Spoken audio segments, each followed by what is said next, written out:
After a win last night, the Pirates are poised to do what no team has done in the last month, and that's beat the Brewers in the series. Today, the series finale from Miller Park, and it's not just September Sundays. They always tailgate here in Milwaukee, and looking good in the parking lot. Pirates hope to look good on the field as they did last night here against these Brewers. And welcome into the booth. Joe Block and John Wayner with you here today. It's a Trevor Williams day for the Pirates, and that has meant that it's been a very successful one for the Pirates. Even though a rough outing for him last time around, he's still been one of baseball's best. He has been unbelievable since the All-Star break, first and foremost. I mean, he gives up nothing but zeros, and I think scored upon in 4 innings in his last 10 starts or so. The last outing, he did struggle a little bit in the 4th inning where he gave up 4. The other 4 innings were perfect, 3 up, 3 down. Here you see his numbers since the All-Star break, just a 1.32 ERA. He's been good against these Brewers in 3 starts, 4 games, just a 2.18 ERA, and expecting nothing but the same from Trevor today. And trying to keep the Brewers from being where they are in the postseason picture right now, playing spoiler for the Pirates as Williams searches for his 13th win of the season. Christian Yelich is homered in the 1st inning of each of the first 2 games. How do they quiet Yelich and the Brewers? We'll find out next as we continue right here on AT&T Sportsnet.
The series wraps up here today.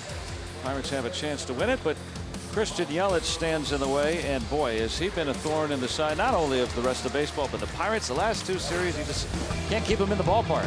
Man, he's some kind of talent, and the thing that I'm most impressed with these home runs is where he hits them. You know, he's not pulling them down the line. We're talking, you know, right center, straightaway center, into the left center. That was a towering fly ball that just wouldn't stop traveling, and yeah, he's definitely in that conversation in terms of MVP.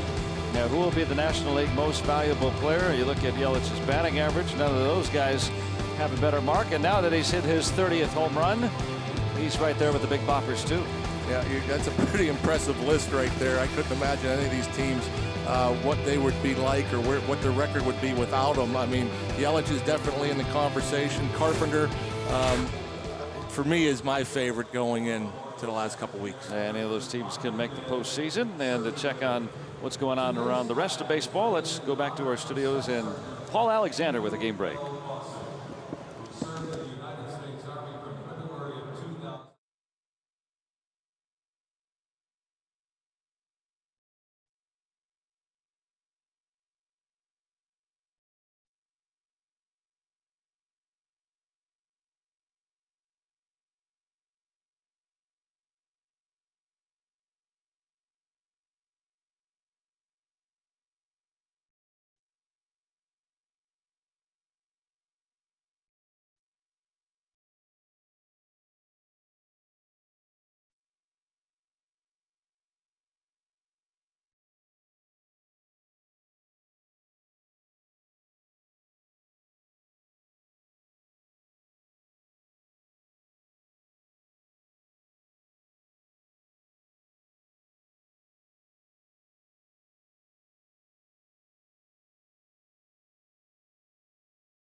Of course, the Fonz, the bronze Fonz statue here in Milwaukee, the setting of that sitcom all those years, and then the bronze Bob Uecker statue here in Milwaukee, just outside Miller Park, site of today's contest, the road trip finale. Pirates have an opportunity to take a series from the Brewers. It's been a month since the last time a team has done that, win a series against these Brewers. They've been red hot. Yeah, they've been playing good baseball. I mean, we talk about the lineup an awful lot. I think their pitching maybe a little underrated. I think you go this far into the season, you're in the pennant race, have a chance to win your division, probably going to be in the playoffs. Yeah, you have to have some pitching, and Chacin has been a nice surprise for this Brew Crew this year. Yeah, Chacin with 14 victories on the season. Let's look at the RAV4 lineup. Here's what the Pirates try to do against him. Adam Frazier atop the order with Starling Marte, and then Josh Bell hitting 30. He's got a 7-game hitting streak. Luplow will clean up. Corey Dickerson bats 5th. Moran and Newman, Stallings and Williams. The battery for the Buccos here on a Sunday afternoon in Wisconsin. And here's the numbers for Chacin. 14 wins, 3.54 ERA. He's worked 173 innings. Not a lot of strikeouts, a 145. The walks are a little high, but opponents don't hit him. For a guy that doesn't throw very hard, he's another one of those guys at 90 miles an hour. He throws a ton of sliders. The sliders actually, what they call it, a curveball. It's a little bit slower, got a lot of break to it, but that pitch you're going to see a lot. And Eric Kratz, a former Pirate, his battery mate on this afternoon. Yelich will swing back over to right field. The Honda defense for Milwaukee. Ryan Braun gets a start in left with Lorenzo Cain in the middle. Moustakas, Arcia, Shaw, and Aguilar around the horn for Craig Counsell's Brewers. There's Counsell.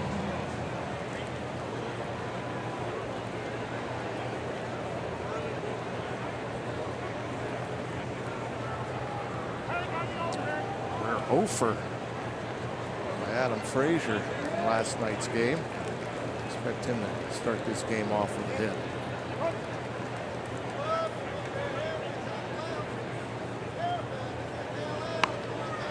And why not Bud? Hit the bag. That close. Once it crosses or hits the bag, that's when it's determined to be fair or foul. Too much steam. Pretty good effort. We don't see this a whole lot from Adam Frazier. If it stays on the grass, obviously it's fair, but all the time when the guys, you see that bunt down the third baseline and hits that grass, rolls off and rolls foul. Adrian Johnson working the plate today. Brian Gorman's the crew chief there at first. Nick Lentz at second. Trip Gibson umpiring third.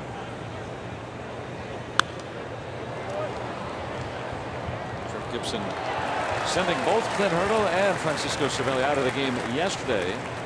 Again, the 6th inning.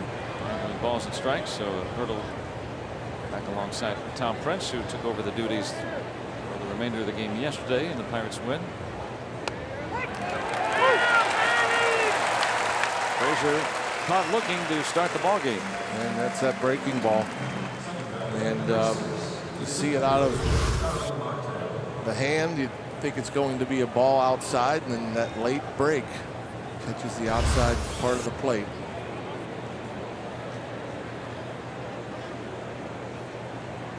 Starling Marte, 19 home runs.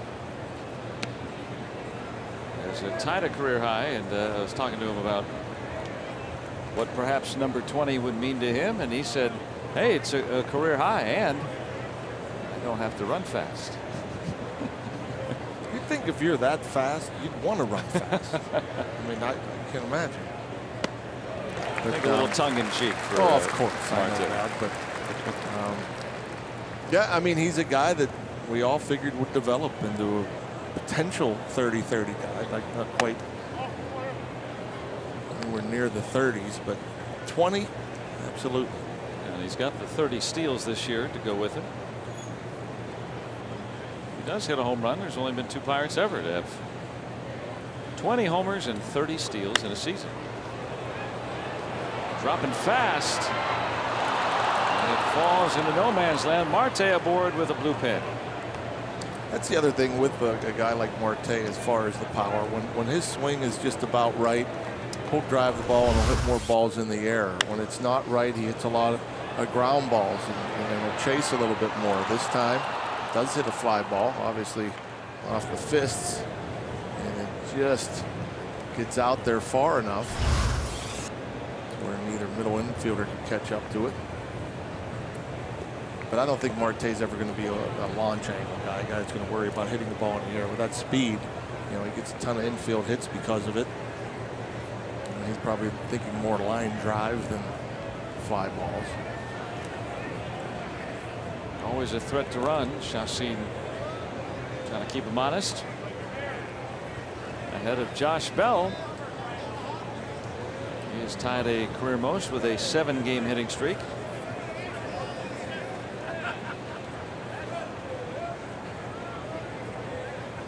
How about the Pirates get off to an early start? Both games of this series, it's been a Yelich first inning home run to put the Brewers ahead.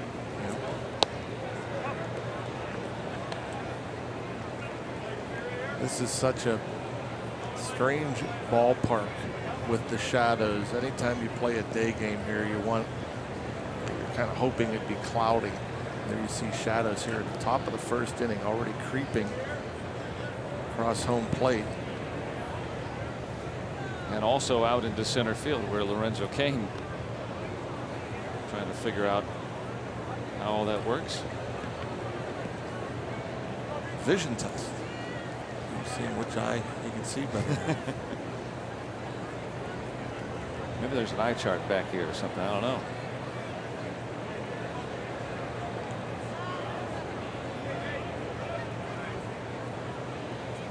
Bell lurking in the shadows.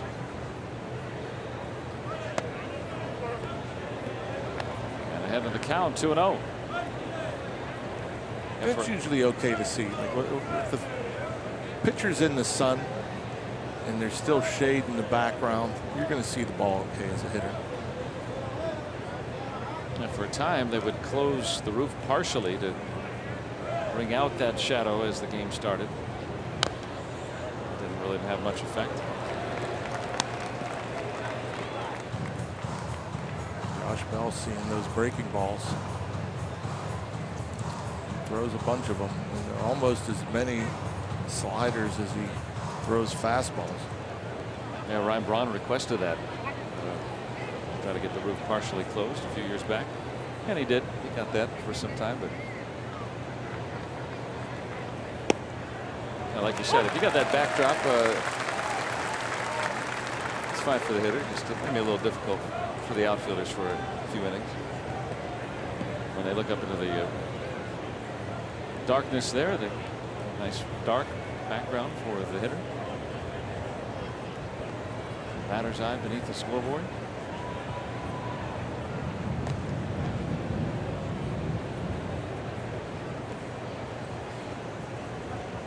In the olden days, they just have center field seats. Yeah. And guys wearing white T-shirts. Those were games. my favorite seats back in the day at Three River Stadium. You know, the first row in center field. If you got there when the gates opened, you know, it was all general admission. Cracked out to right. Hit too well. That ball was hit hard. Right at him, unfortunately. So 2 outs.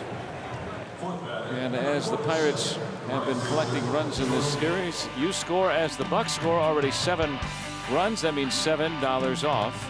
Tickets to the upcoming homestand during Fan Appreciation Week at PNC Park. Make sure you check out pirates.com/uscore, and tickets available in most seating categories. So whatever they score today will be added on to that discount for the Royals and Brewers series. Final week at PNC Park. Jordan Luplow, since he's been called up in September, hitting at .350. Getting more and more work now that Pirates know that they will be without Gregory Polanco for at least a portion of the next regular season, it looks like. So he all of a sudden becomes a very important piece to look at. You got the power. Plays a solid defense too. Moves pretty well.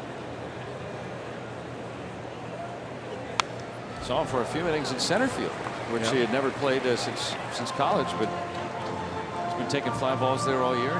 Why not? Why limit himself?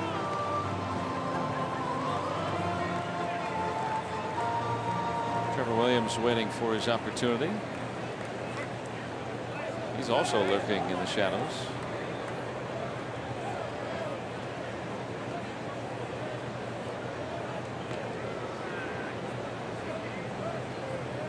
With 2 outs, perhaps Marte thinking about getting into scoring position. There's Richard Williams. Trevor's dad, who makes a lot of his ball games.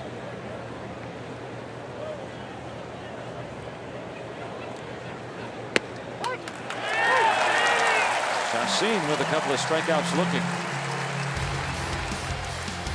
And the Brewers come to bat against Trevor Williams.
Trevor Williams here today, and for Bernie Brewers, Christian Yelich follows, and he has been very good against the Pirates throughout his career.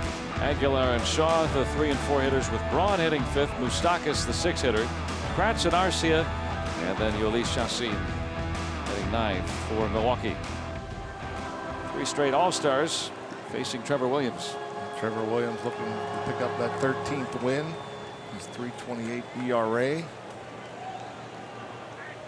29th start. Run average 10th best in the league.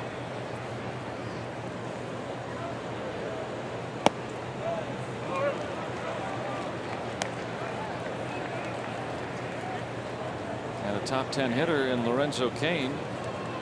4th best batting average. Gets on base better than everybody but Joey Votto in the National League.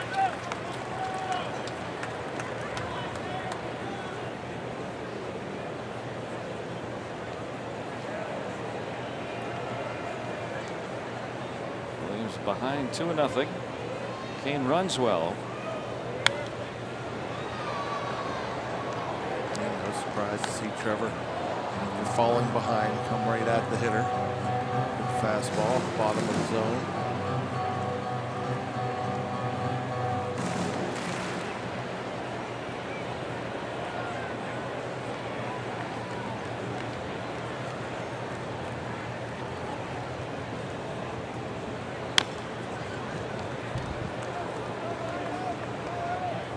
That's what makes Williams so remarkable. You see the velocity, and that has nothing to do with his success. I mean, very difficult to square up. It seems like very seldom a ball is hit hard against him. Yeah, especially the fastball. I mean, when he does get hit hard, it's usually off the slider, the changeup. The fastball of his just gets on the hitter. A lot of late swings, a lot of takes on pitches that you think hitters would be aggressive with, and I think it's because they just can't get the swing on. Full count on Cain. Newman. Leaping ground, 1 out.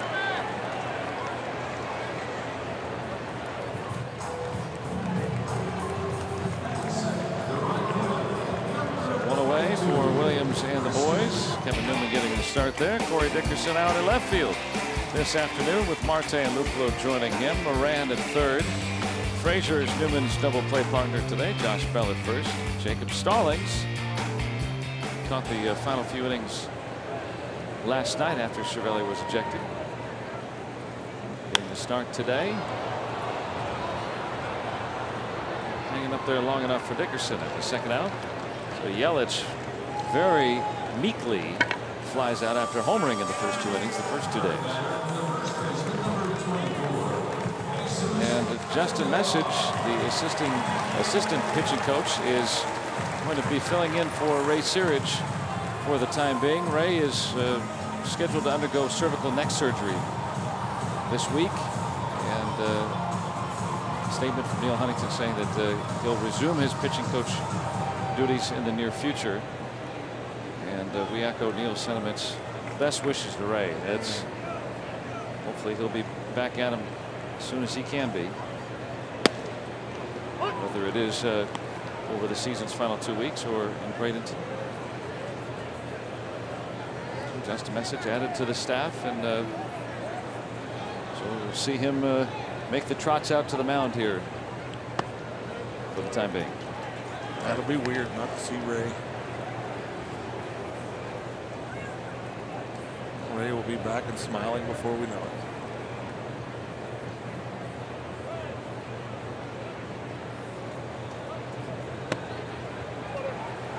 Williams has fallen behind 2-1 on Jesus Aguilar. 3 straight all-star hitters start the Brewers lineup. Well, this really good stretch that Williams has had. It's not like he's facing the doormats. No, I know. It doesn't matter for Trevor who he's facing. He's just been exceptional. Just about everybody that he has faced in this stretch at the time was in the playoff picture. And he dispatches the Brewers 1-2-3 in the first. We'll go to the second in Milwaukee. No score.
Let's go Bucks! Bucco fans here in Milwaukee looking for Trevor Williams and the Pirates to take the series here. Nothing through 1.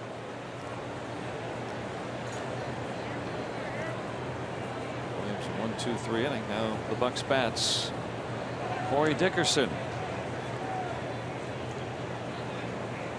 The lefties to start the inning.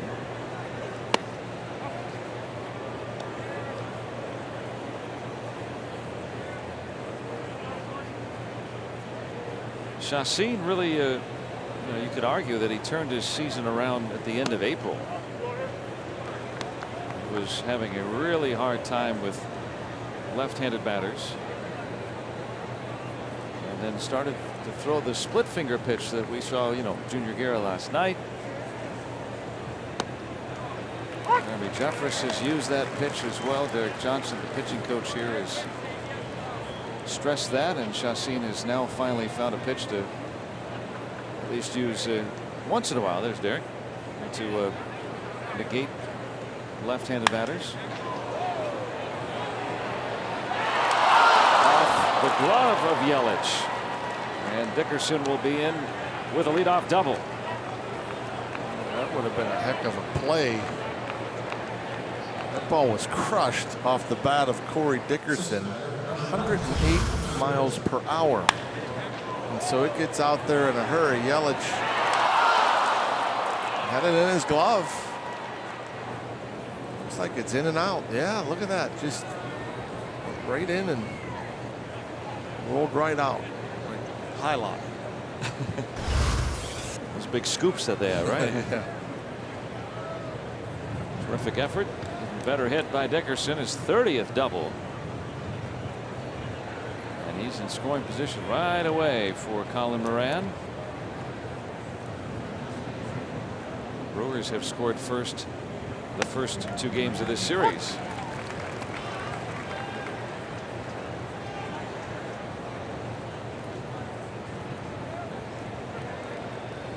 So Yelich, who has accounted for that first run by the home run, the first 2 games, may aid in the first run going to the Pirates. Gotta blame that on the glove. Get an infielder's glove, right? Well, the outfielder's gloves are, longer and seem to be always a little more flimsy. An infielder's glove, when the ball goes in them, they don't come out. Sometimes you get an outfielder's glove and outfielder puts his hand in differently than most outfielders put their pinky and ring fingers into the pinky part of the outfield glove. Won a Gold Glove 4 years ago with the Marlins in left field. It gives you a lot more pocket in there, but sometimes it just kind of, the ball will move around a little more in an outfielder's glove than an infielder's glove.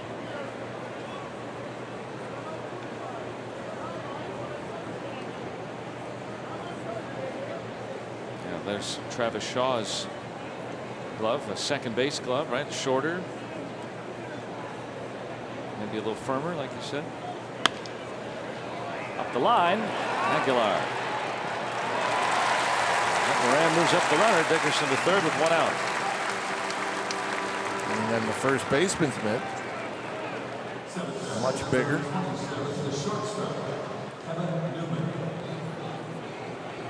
A nice little play, but a productive out for Moran. So a fly ball here could yield the game's first run. Kevin Newman, a leaping grab last inning. And Manfred starting to come up as he gets used to the major leagues.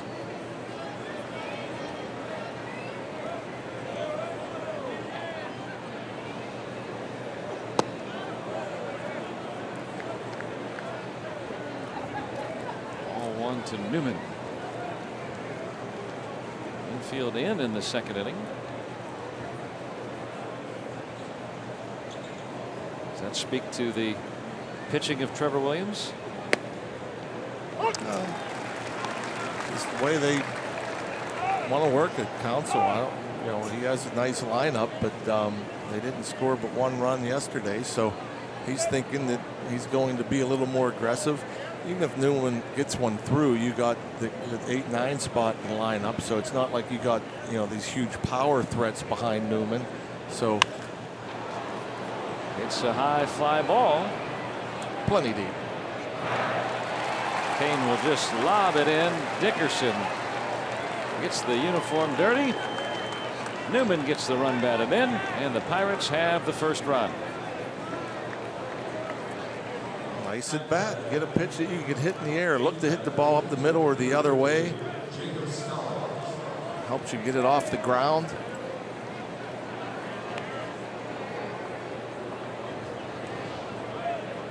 And Dickerson, an unnecessary slide, but a run.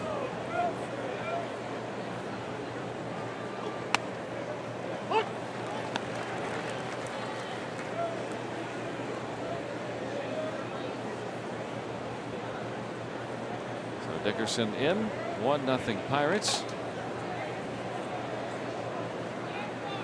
Pirates dealt the Brewers a big loss last night. The Cubs won yesterday, beating the Reds 1-0. So the Brewers not only sliding back behind those Cubs, 2.5 games back, but also now the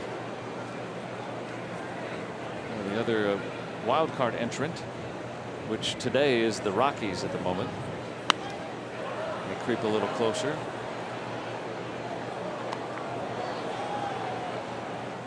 Brewers still enjoying a 3.5 game lead over the Rockies, with a right to host the wild card game, if that's how it ends up.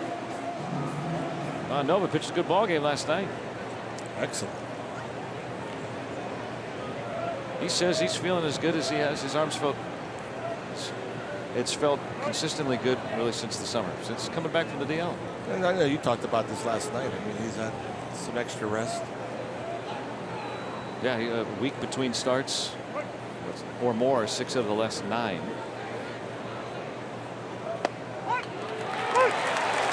Stallings is out, but the Pirates cash in on the leadoff double, and they lead in Milwaukee.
Pair of 13-game winners.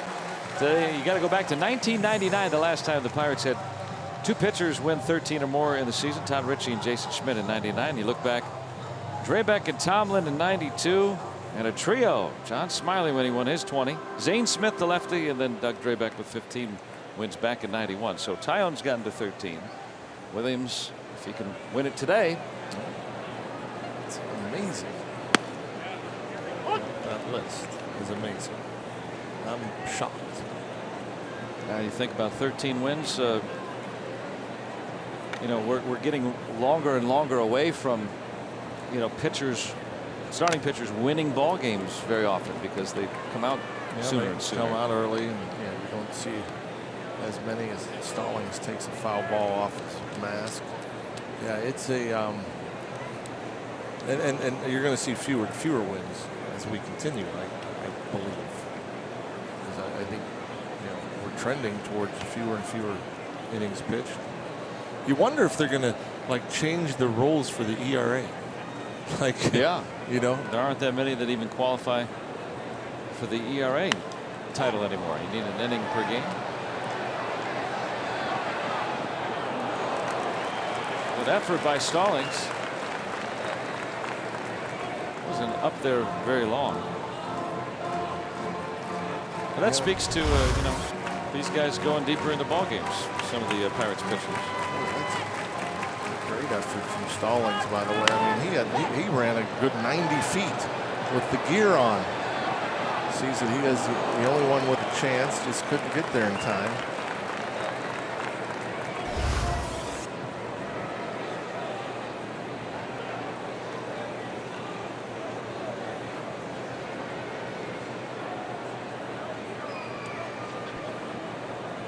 Trying to get a tough lefty in Shaw. But yeah, think about winning even 13 games in a season. The average starter these days, this season in Major League Baseball, goes 5.4 innings. That's the average. Yeah. What's below average? That's 16 outs. 16 outs a game. You need 5 to even qualify for a win. Frazier way out there and right to return the favor on Shaw. Camps out there for lefty batters left. The Pirates have some good young pitchers. There's Chad Kuhl right now. He's been on the shelf some time, and he's had long stretches of success too. You think about Joe Musgrove. You think about Nova's not an old guy. He's a little bit older, but he's pitched well, and now the Pirates are getting to figure out Chris Archer as well. So Archer's just turning 30. Nova's 31. But with Musgrove in there, Cool, these are all guys 26 and younger. This could be a very formidable bunch for a long time. Yeah, I hope so. I hope everybody can stay healthy. Chad Kuhl is obviously not healthy.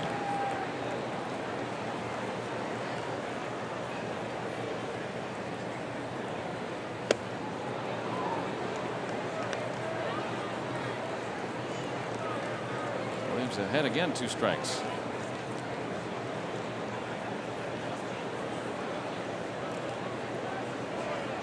Cervelli kicked out of the game yesterday, just getting the day off today. They always say ejection, never say kicked out, right? He's down there at the other end of the dugout where he could still, give last night's home plate umpire Trip Gibson a piece of his mind. He would bark at him from there. I don't know how long Trip Gibson would put up with it. I'm sure Cervelli has talked to him already today. It's the type of guy he is. I don't think he holds grudges. I think he's well liked by the umpires. Yeah, in the moment, I can imagine guys get fiery, right? I mean, and umpires know it. Just because you get in an argument with an umpire doesn't mean you aren't going to continue to have a good relationship with him. And Clint Hurdle was saying that what he disliked was the fact that he ejected Cervelli after Cervelli started to walk away. But Cervelli was barking at him too. I mean, the umpires have different thresholds on different nights even. Bound to happen once in a while. Hurdle was ejected. It was a double heave-ho. One thumb for the two of them. Braun has worked the count back to even.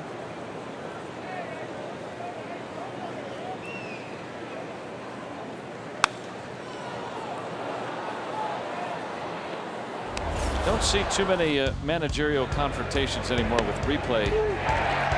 It's about the only time that the manager gets hot.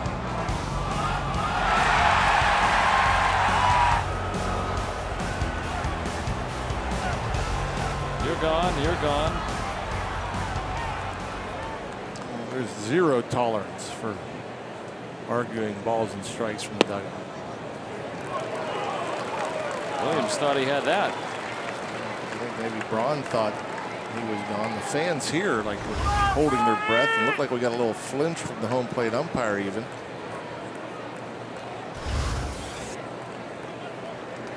Adrian Johnson. He hasn't been calling the low one. That low one, that pitch right there was called most of the night last night. So far this afternoon, the pitchers haven't gotten that low one. Which I think is unusual that it was called so often last night. It seems like that ball at the very lowest part of the strike zone all year really very rarely gets called with any consistency. Depends on the umpire. And plus the breaking ball, you know, a lot of times the breaking ball falls out of the zone after it crosses the plate, so it looks like a ball when the catcher catches it. That'll get him. Brought it up a bit. 9-pitch sequence ends in a strikeout. Fans not happy about it. Neither is Braun, but facts are facts. Right at the knees.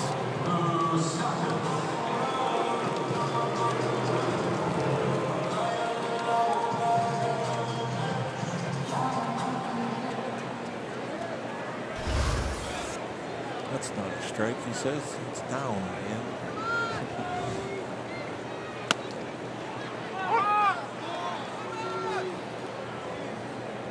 The base is empty for Moustakas.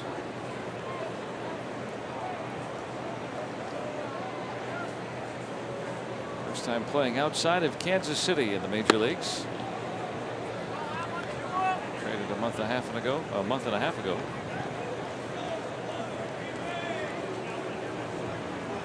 And has already hit 3 home runs against the Pirates. He's been just what they've thought, you know, an offensive pickup. Not bad over third, of course, but he's a good third baseman. Yeah, I think he's underrated as far as, you know, he's a bigger guy, like you said, with power. People don't think he's going to be a solid third baseman, but Shaw's a good third baseman, and that's why Shaw moved, because Moustakas could pick it over there.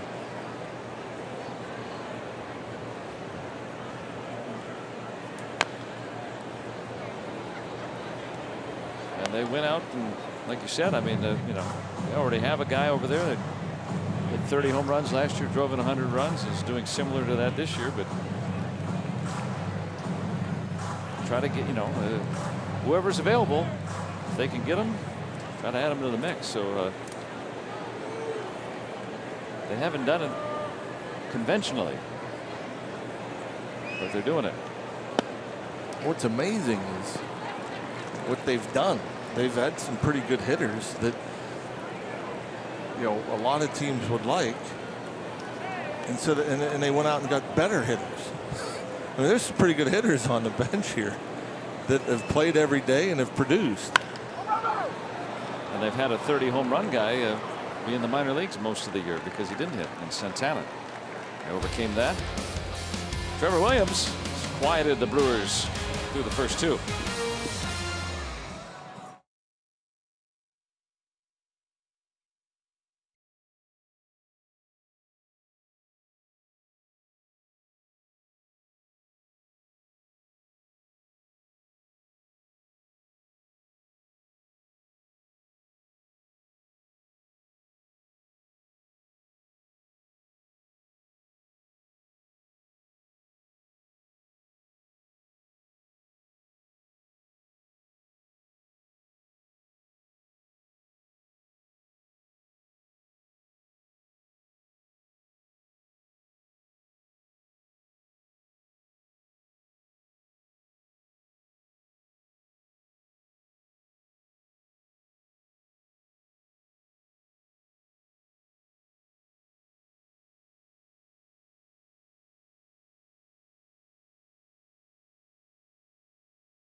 Zambelli fireworks night of the season coming up on Friday. The Pirates will host these same Brewers at 7:05. Stay after the game. Fireworks lighting up the Pittsburgh skyline. And all kids 14 and younger take home a Starling Marte jersey, courtesy of Chevrolet. Go to Pirates.com, get your tickets. Come on out for a big weekend of baseball, the final weekend of baseball in Pittsburgh.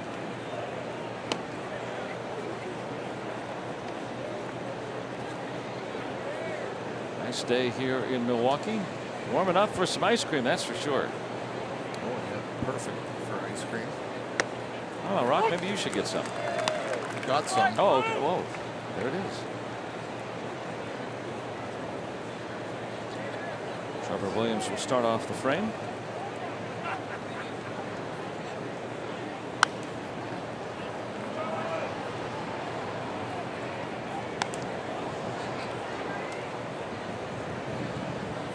Just kick back, relax.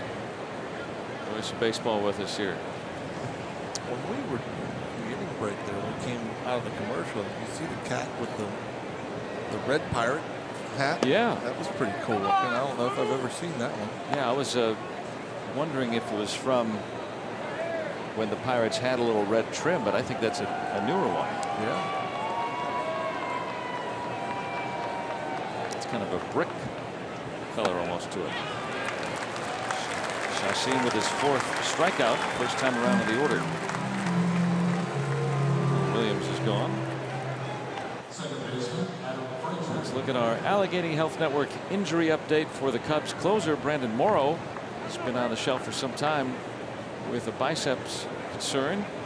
It was simulated game yesterday, could be activated this week, and you know the way that things have gone for the Cubs. You know, Pedro Strop with that hamstring injury, he had been doing a really good job filling in for Morrow. Yesterday, piecemealing it with the rookie Randy Rosario, and then Cishek with the final out, and they had Jorge De La Rosa, who the 38-year-old who was with the Diamondbacks most of the year, threw him for an inning. It was rocky, no pun intended, but he got through it, and so they'll be much better off if they get him back. Oh, no doubt about that. It's like we were talking a moment ago about bullpens are so important nowadays, especially when you get into the postseason. Shorter leashes for the starters. I would argue that the Brewers, you see Corey Knebel on the left and Josh Hader on the right. Those two guys plus Jeffress, Soria. I'm not going to say the Brewers have the best bullpen, but they have, it seems like now, the most guys that they can use, because they've been using their starters 4 and 5 innings pretty much the whole year. So they've kind of had that postseason mentality. Yeah. You know, where the guys get yanked as soon as they're ineffective. Deep fly to the opposite field. Frazier with a little bit of that sneaky pop inside. Junior Guerra yesterday, 2 1/3, and he's been in the rotation for most of the year. Former Pirate Lee Tunnell running that bunch as the bullpen coach. Craig Counsell he goes to that mound a lot. He likes to make changes. He likes to get into that bullpen.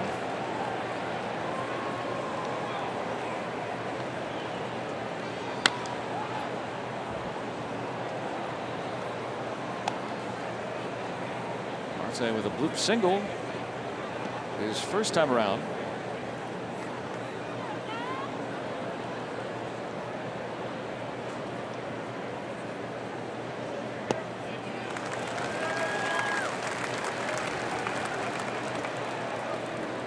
What makes Chassin's slider so effective? Any thoughts? By the looks of it, I mean it's a little softer than most sliders, and it's got more break. Yeah, you said it's almost like a curveball. Cracked his bat. And has the final out. Chassin has his first 1-2-3 inning. And the Pirates have him one better here in the 3rd.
bottom third of the order for Milwaukee.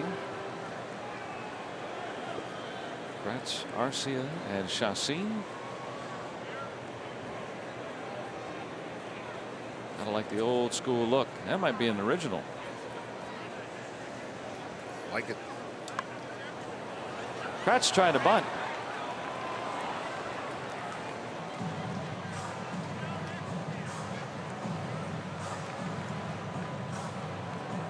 Williams does as he does, rubs up that baseball a lot. Always feel like that's his office. He goes back there, thinks for a minute.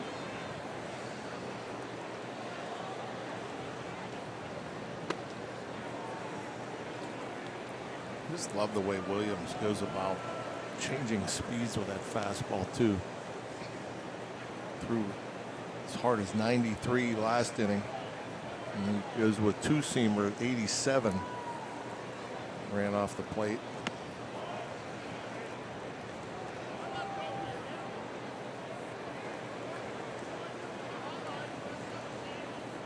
Deception and changing speeds, right? Yeah, I think that's probably what makes him so successful. It looks like they're going to go with a breaking ball. No. And another pop up. Another weakly hit ball. Yeah. One after another. I mean, that's what made that that fourth inning so strange in St. Louis and Williams' last start, is that the Cardinals very early in the count hit a bunch of balls pretty hard in that inning, and it was as many hard hit balls as he had allowed in a couple of months total, all in that one inning. And then it was gone again. He came back out for the fifth and right back to business. Doing it again here against a very good lineup. He might end up with the lowest ERA post All-Star break in Pirates history. Arcia this time swinging his way for a double. The first Brewers base runner. Well, he's looked good this series. They brought him off the bench on Friday night and had a good at bat. Playing regularly. But boy, no deception there. Arcia timed that fastball up nicely.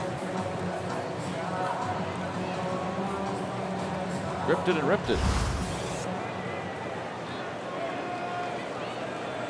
He's got some good speed too, so even with one out. Let's see if Chacin.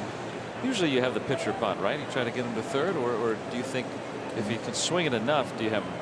Most pitchers aren't bunting in this situation. Very rarely do they bunt with a runner on second and one out. But for me, if you have a pitcher that can't hit, why not bunt them? What are you? I mean, you're not going to drive them in, so get them up, get them over to third base. Wild pitch, infield base hit, especially with a guy like Kane, who's on deck. Leads the National League in infield hits.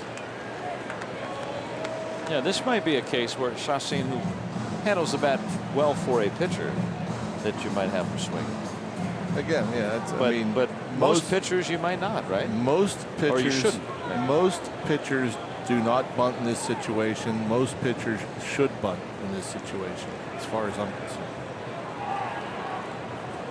Chacin, a 190 hitter lifetime.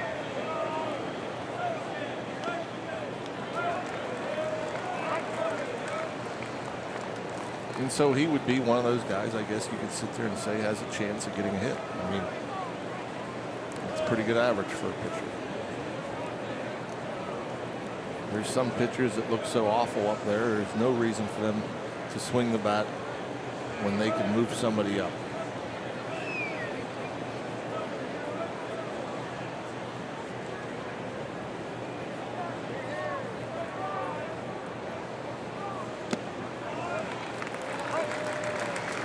Work the count even.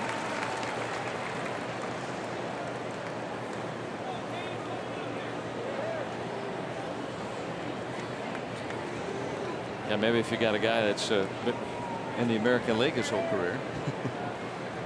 Although Archer got that extra base hit. He's figuring it out.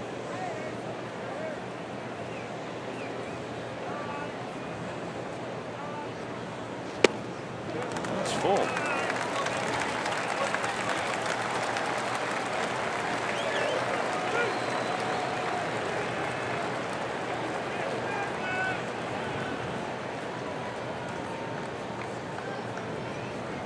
Dad looking on. Pitcher versus pitcher. The 3 All-Stars coming up next.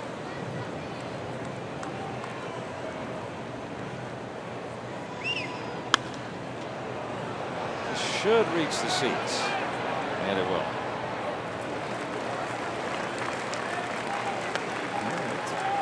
Pitch, it's hard to reach for most position players, let alone pitchers. That was a strike on the outside corner at the knees.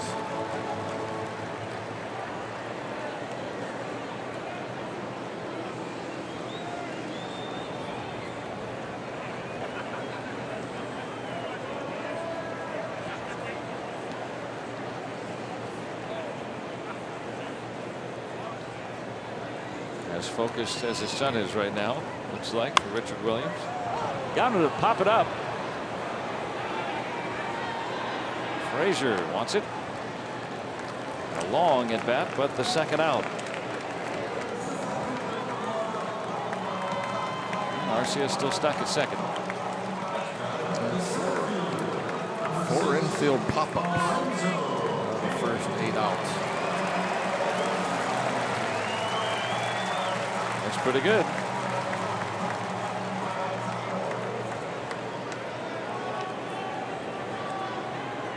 Kane's been one of the best with runners in scoring position. 337. Doesn't hit for a lot of power with men in scoring position, but you don't need to here with 2 outs and a speedy runner at second.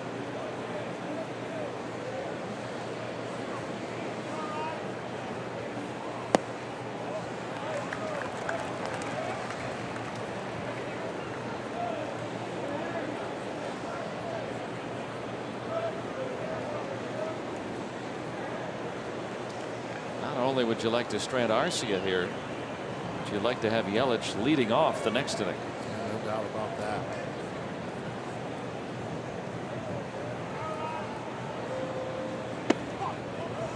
Behind 2-0.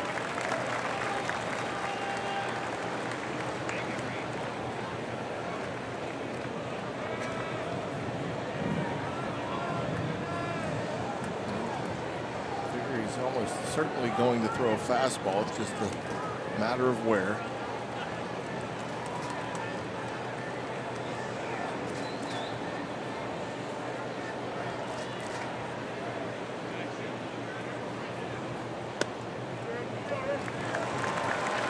Went away from it. 3-0. Shocked by that changeup. I mean, he throws a fastball, what he said, 7 out of 10 times overall, and being behind in the count, you'd think, sure, it's way up.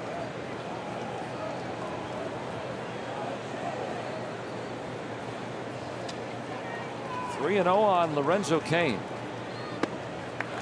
Among 4 pitches. That's just a mislocation on 2 on and 2 out. Nursing a 1-run lead, and we'll look at our Barrel Automotive League leaders, the players with the longest active on-base streaks in the senior circuit. Christian Yelich has been on base in 30 consecutive games, and he has hit 12 home runs in those 30 games, including each of the first 2 games of this series.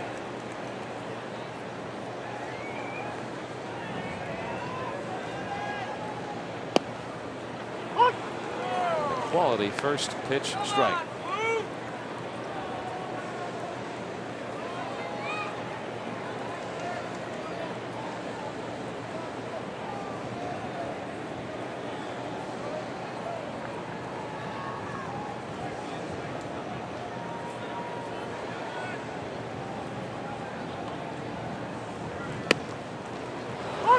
That's painting right there.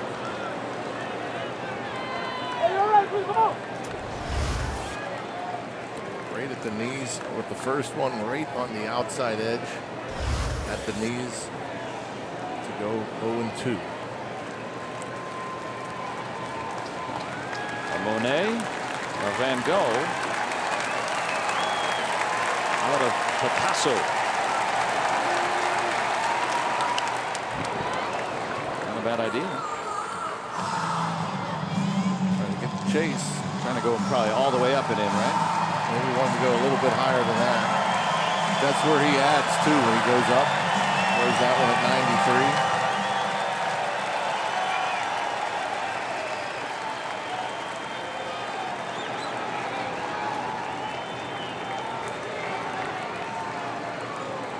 Two on, two out in a one-run game.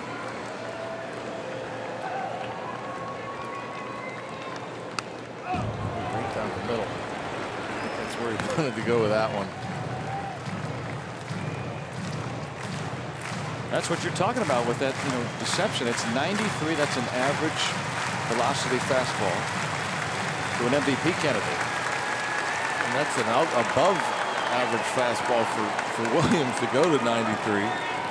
But I've seen him go past, good hitters throw it by him at 91. But he was way late on that. One thing you don't want to do is speed up the bat with something soft in the strike zone.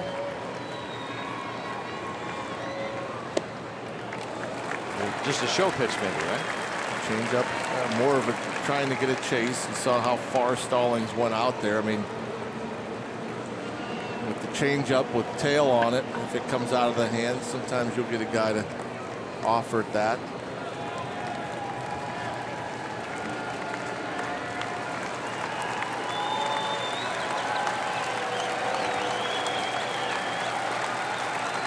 The 1-2. Get that outer edge.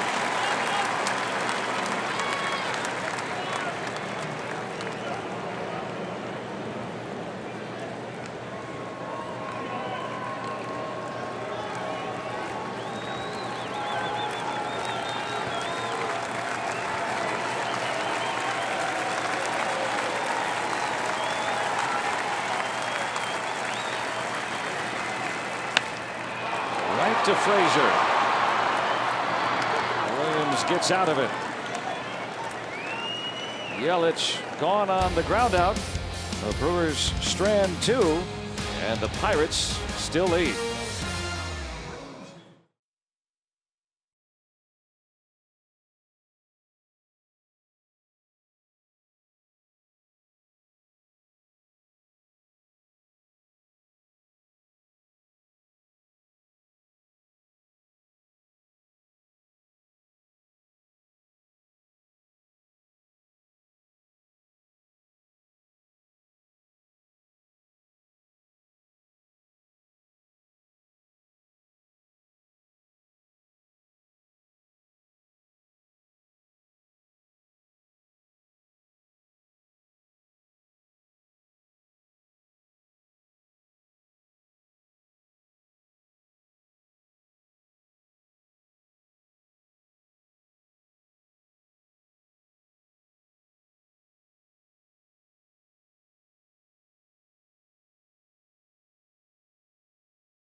Toyota, what drives you? Josh Bell will lead it off here in the fourth. Pirates trying to add a 1-0 lead as Trevor Williams able to get Christian Yelich to ground out with 2 on. And again, fastball right down the middle. Tied him up. He's been so fun to watch.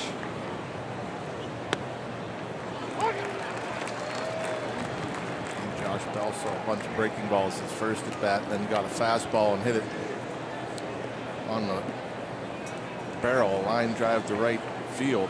Probably wasn't expecting another fastball.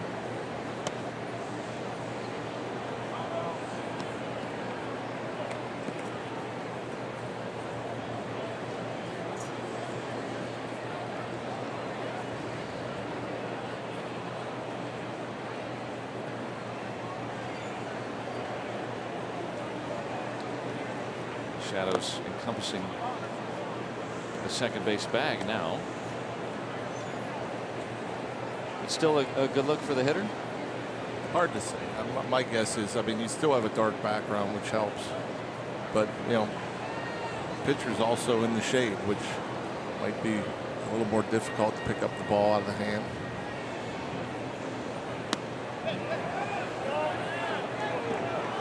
No swing.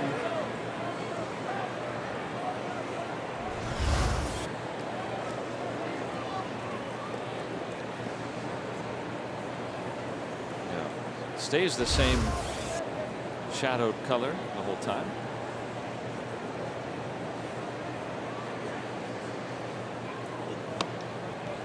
Well, we'll work a leadoff walk here to begin the fourth. First one issued by Chacin.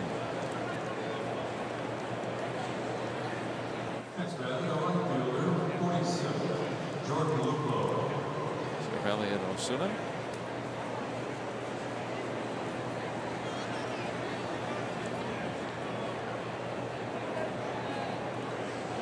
Talking baseball. Leadoff man aboard for Jordan Luplow.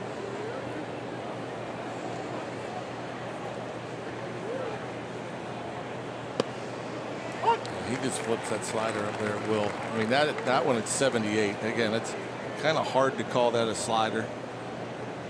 But yeah, we'll change speeds with that breaking ball. But man, he has such great command of it with it.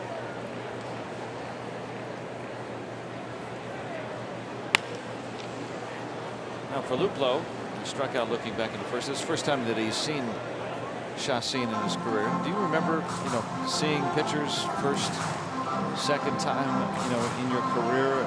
Did you feel like you got more comfortable when you saw guys after 2 or 3 times? Anytime you face a pitcher more than once, it's yeah. Anytime you're facing a pitcher for the first time, it's not going to be easy. I mean, you have no clue what the ball looks like, whether there's deception, what kind of breaking ball that they have. And obviously, the more you see him, the more of an idea you have as to what kind of stuff he has. It doesn't make it any easier to hit. There's certain pitchers out there, I mean, for instance, certain guys see some pitchers great to where it doesn't matter how many times they face him. They hit him well. And then the opposite's true. A pitcher could face a guy 20 times and have his number. But as a hitter, as a young hitter that's in the league for the first time, yes, it's definitely easier the more you face a guy. When you go into the batter's box, knowing what kind of breaking ball you're going to see, what kind of movement on the fastball, what kind of release, etc., etc., it's going to be a little easier because you know what to expect. Little bouncer. And Moustakis takes care of the first out. It's productive enough to move Bell to second. With 1 out here in the fourth. And make your plans to come on out on Saturday. The Pirates will be hosting these Brewers at 7:05, and the first 20,000 fans will take home an Oktoberfest Stein. Get to the game early. The Jim Beam Oktoberfest block party out on Federal Street. Live music, food, alumni autographs, and a whole lot more. Go to Pirates.com. Get your tickets. Come on out. That is a sharp looking mug right there. Stein. They call it a Stein. That'll be on Saturday. I might buy a ticket just to get one of them. Why not?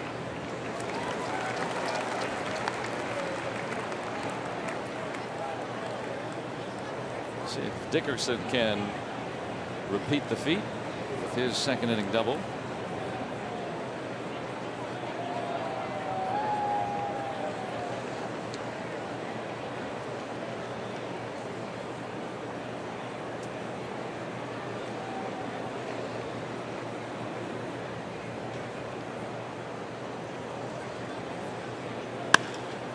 and cracked. And a base hit. Bell's going to be waved home. Braun with a good throw in, cut off, and Bell's in. Dickerson drives him home. It's 2-0 Buccos. Maybe Dickerson's going to finish up strong and start hitting the ball, because boy, 108 miles per hour, the double he hit to right, and on this particular hit, a backdoor breaking ball that looked like he was looking for it and just smokes it out there to left. And then Braun, he gets in there, not a whole lot left on that throw, and it looked to be a little bit offline, as that's why Moustakas relayed it instead of letting it go through. I think if he lets it go through, it ends up too far down the first baseline. And again, there wasn't much on that Braun toss. And you very rarely see that, by the way. A close play on a relay on a base hit. Good job by Dickerson, ending up on second, though. He's 2 for 2 today. And you're talking about, you know, Corey and getting him back, you know, the way that he's been most of this season. Coming into today, since he returned from the DL, he has the lowest slugging percentage in the National League of any everyday, you know, anyone that qualifies for the batting title. So you don't expect that from Corey Dickerson. No. I mean, we're seeing 2 hard hit balls today for hits. He's kind of been a different player since that DL stint. A lot of chasing. You know, the average dropped some. Started out at 289 today, so he's over 300, over 310. There's a chance he could have led the league in batting average this year. But yeah, for 6 weeks it's been pretty quiet. But today, this is really encouraging to see. 2 loud hits. And a run batted in his 50th.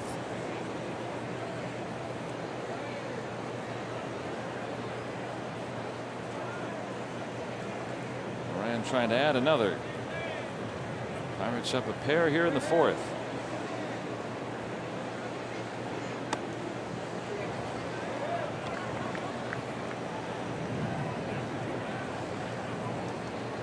Leadoff walk coming around to score. Chacin have a pretty average pitch count every inning, but here with only 1 out.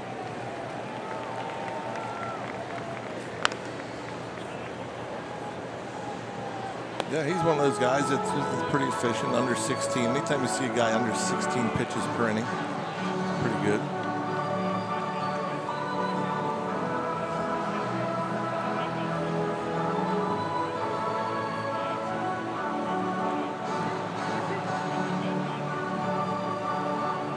Drawing that leadoff walk. Brought home by Corey Dickerson, who's in scoring position himself.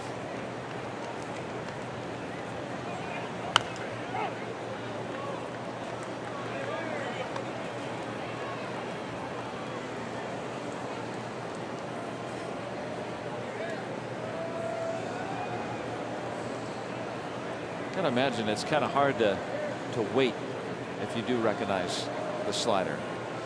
Well, I mean, he's a 2-pitch guy. I think that the easiest way to wait is just to set your sights on hitting the ball the other way. You know, try to hit the fastball the other way. That's going to keep you back on the breaking ball. And Moran will work a walk.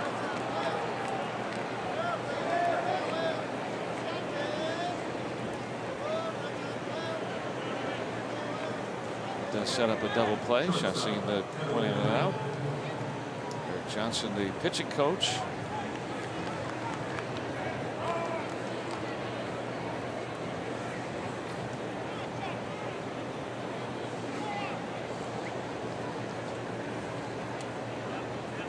Kevin Newman sac fly his first time around.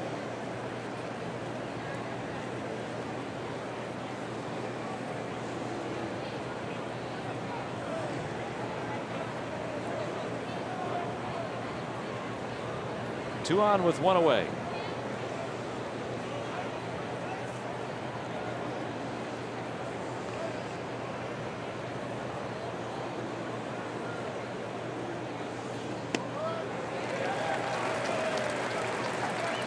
No surprise there. First pitch breaker.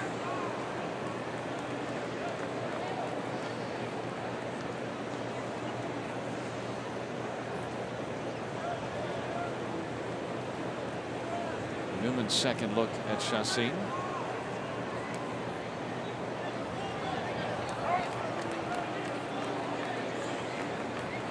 Didn't get a glimpse back in August and was 1 out of 2 against him.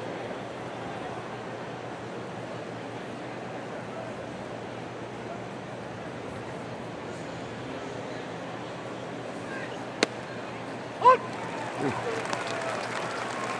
help there.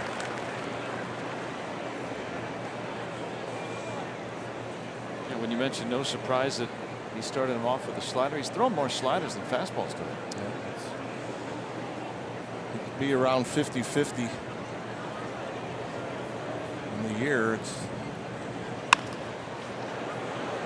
Newman runs well. Not able to beat it out. It's an inning-ending double play. But Dickerson drives in the run on his single. Pirates considering to take a look at the relay. Newman is out. And the Pirates will not challenge.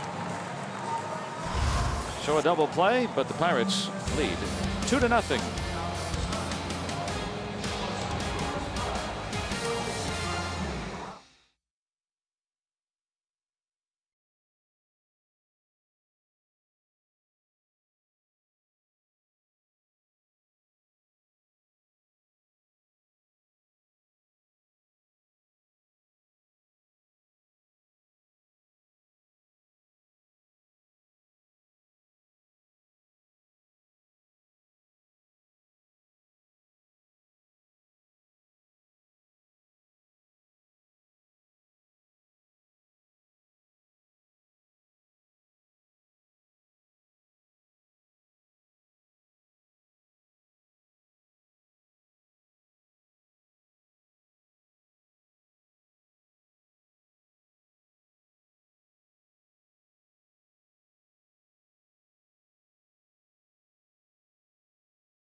For Milwaukee,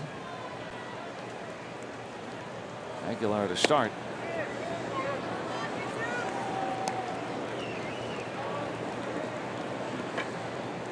After Yelich made the final out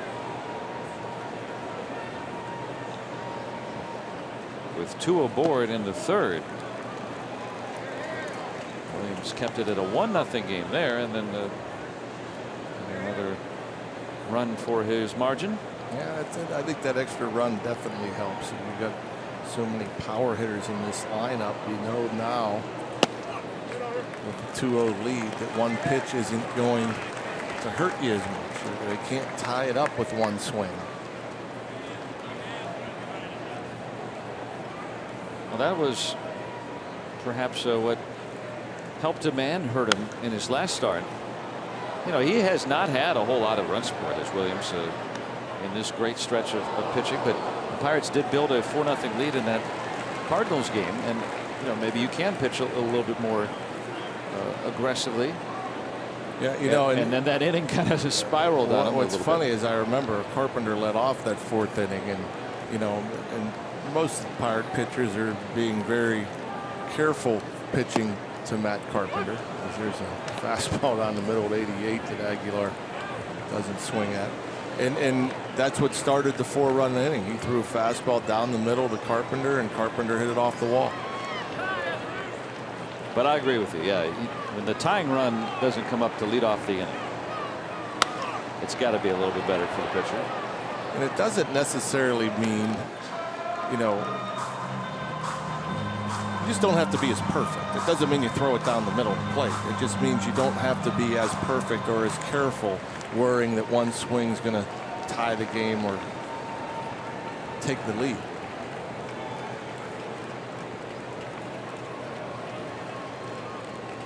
Full count on the big slugger. And the leadoff walk. That's what got Chassin in trouble in the top half of this inning. And that's when the Pirates scored their 2nd run of the day. And so far in this series, they have plated 9. That means $9 off. Most tickets for every game in this upcoming homestand Monday through Sunday. And as the Pirates score in this game here today, for every run, another $1 off. Go to pirates.com/uscore. Pirates saying thanks to all of the fans during Fan Appreciation Week. Just one way that they're doing that. Wow. Very foul. Out. And very fast. Hopefully everybody's okay. That ball went into the 2nd deck above the first base dugout, directly behind the batter, Travis Shaw. That is difficult to do. Yeah, when you're in that balcony seat up there, that far toward the plate, you're not thinking you're going to get one coming your way. And you get 2 in a row. Very similar. That one about in the same section, maybe 6 rows deep. And yeah, with a lefty up, you are never expecting a souvenir, let alone a line drive, hitting that area. Why is he yanking the ball so much? Usually, isn't that a spot where a lot of lefties like the ball? I don't know how anybody can yank the ball that much. You can't yank the ball that much in soft toss or in wiffle ball. That's almost impossible to do. Need one of those.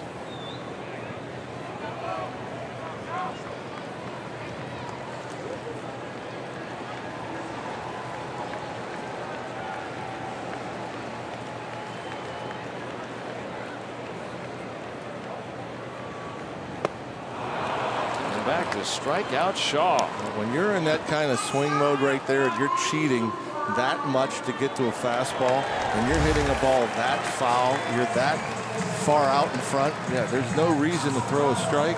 There's no reason to just do this. Throw change-ups, throw balls in off the plate so you can get ahead of them, and then fade the ball away. Because if you're cheating that much, you're not waiting to pick up speed or spin.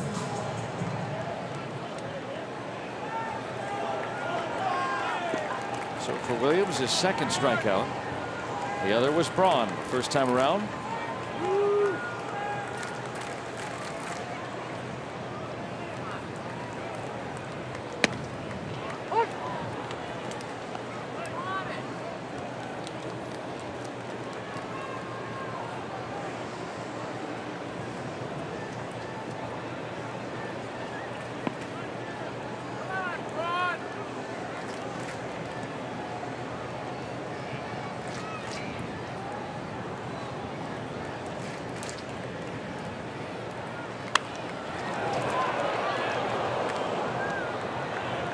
Had 2 strikes again. And it's another thing with Trevor Williams that I find interesting, and this, I guess, would add to the deception part would be the movement part. I think there's more movement than you see on TV. You know, on TV, obviously, we have great shots and the location, but it doesn't always show the late movement. Trevor Williams gets a ton of swings at fastballs off the plate end, and that's rare. You don't normally see fastballs chased off the plate end. Hangs up there long enough for Dickerson. Nice read. You know, you got a full swing. You got a guy with power like Braun. You see that ball line drive off the bat. A lot of hitters or a lot of outfielders will, you know, kind of freeze to make sure it's not over their head. But Dickerson, as he always does, he gets good jumps on balls. Read that perfect. That secures his second out after the leadoff walk. Moustakas went up the first base line his first time around.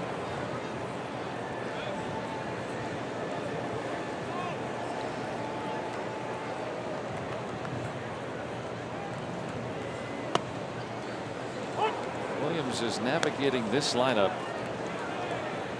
that has 4 guys, including Moustakas, with at least 26 home runs. I mean, this is a group that packs a wallop. That doesn't even include Braun or Kane, who's not a power hitter, but a very good hitter. And a lot of weak contact. Another pop-up. Nicely done. That leadoff walk never went anywhere. And Williams has blanked the Brew Crew through 4th.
Our service centers are now open evenings and weekends. Visit barrelservice.com for more. And by Allegheny Health Network, official medical provider of the Pittsburgh Pirates and fans like you. Let's go Bucks! And the Pirates own a 2-0 advantage here in Milwaukee, trying to win this series. Brewers have won 7 straight series.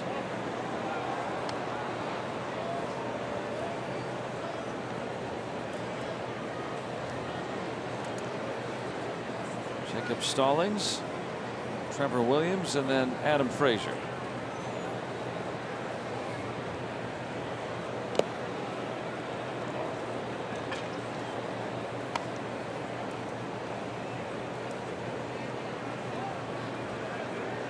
Williams on deck. 4 more scoreless innings.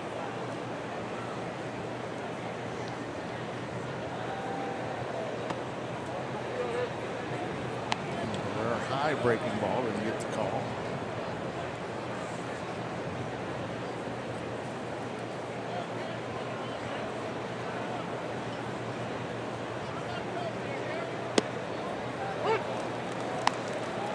'89 from Chassin.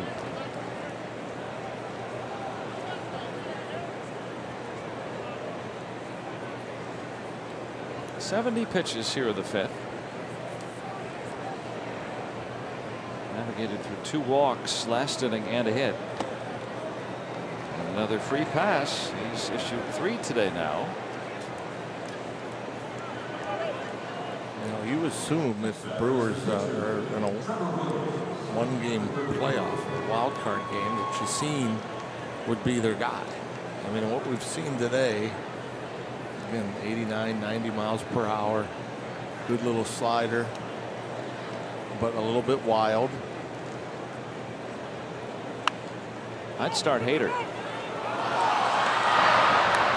Still get the out. I just bullpen it up. You can't do that in a 5-game series, but you can do it for 1. There will be a short leash, that's for sure. Coming up on Sunday, it'll be the final Kids Day of the season, and kids 14 and younger can take home this play ball knit cap courtesy of Chevrolet. Come on out early for the #1 Cochran Family Fun Zone before the game, and on Federal Street in Rivendell. Kids run the bases on the field after the game. For tickets, go to pirates.com. Sunday afternoon baseball, family time. Bring the kids out. Adam Frazier hitless in 2 trips. Trying to get going on this series. Yeah, it's been a bit of a rough trip. Not just the series. Not a lot of hits for Adam Frazier.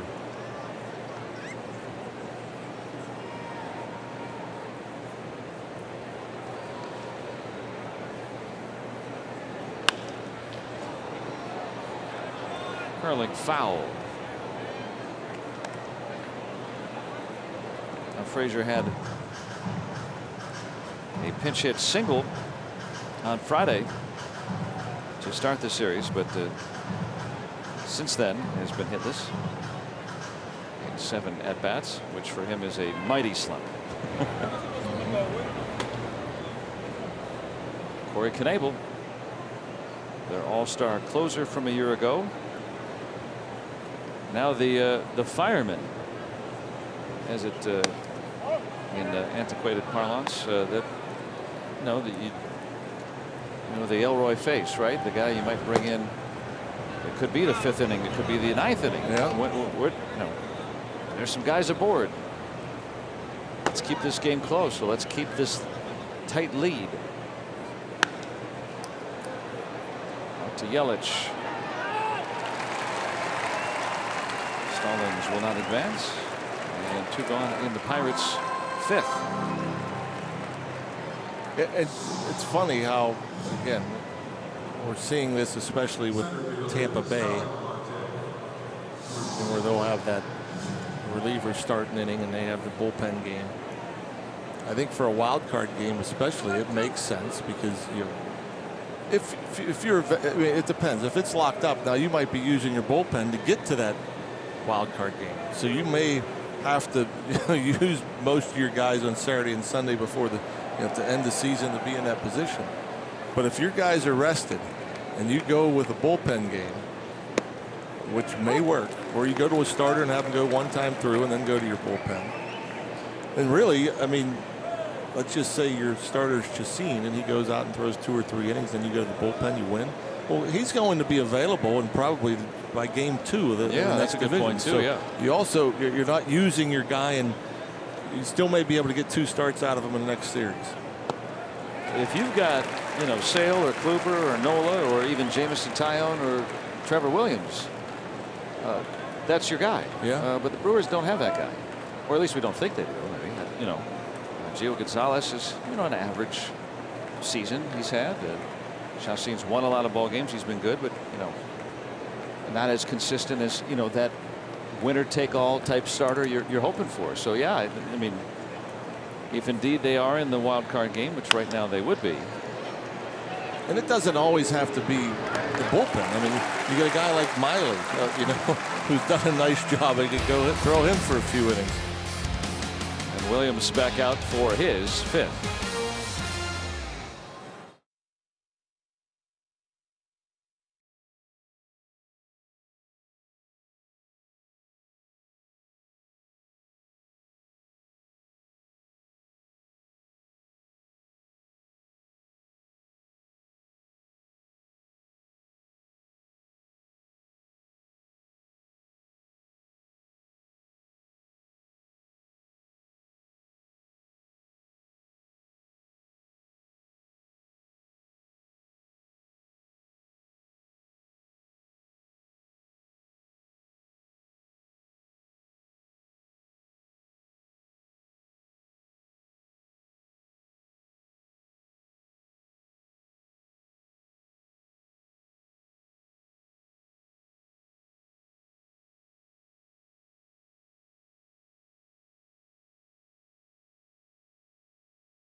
third of the order will come up against Trevor Williams for shutout innings. Let's look at some of our Point Park social media, and some folks coming in after playing in Dyersville, Iowa at the Field of Dreams, enjoying some modern baseball, 21st century baseball. That's a fair ball into the corner. And around the boards for Dickerson. Kratz with a double. Well, you look at the bottom of this Brewers lineup. I mean, there hasn't been much hard contact against Trevor Williams, especially with the fastball, but two similar pitches. Arcia back in the third got a fastball down and in. He lined it down the third base line for a 1-out double, and now Kratz pretty close to the same pitch. Pretty much the same result down the third base line for this time a leadoff double.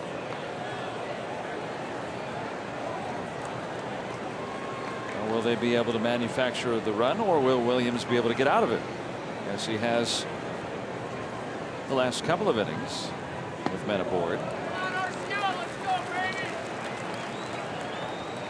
We know Arcia can bunt, but you got the pitcher next, or at least due up next. Just to message the assistant pitching coach, but filling in for Ray Searage. You're not going to give up an out here, down 2. I mean, doesn't mean Arcia can't try to get him over by hitting a ball to the right side. I mean, still can get a base hit to the right side, but if he is going to bunt, he's going to try to bunt for a hit. It's definitely not a sacrifice situation.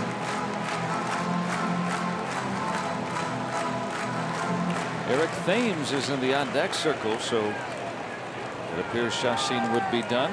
They've got a chance to tie or take the lead. With Kratz standing at second, Stallings wants to come out and chat.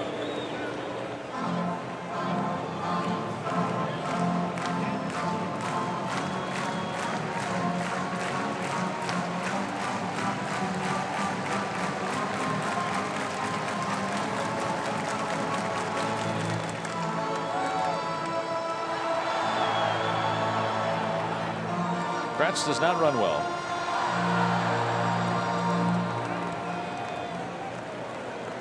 No one getting up at the moment, but Nathan had been loosening earlier. I'm sure he's pretty close to ready. He has plenty of time to get back up.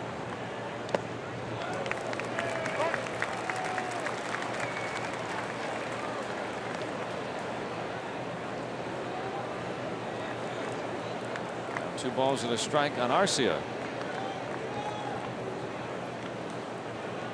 He does run well. In case of a slow chopper or anything like that.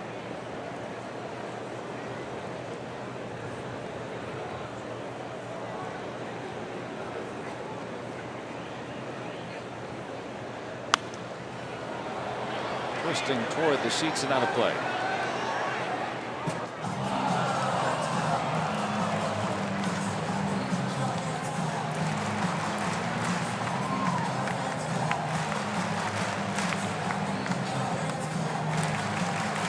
Now at 76 pitches here in the 5th.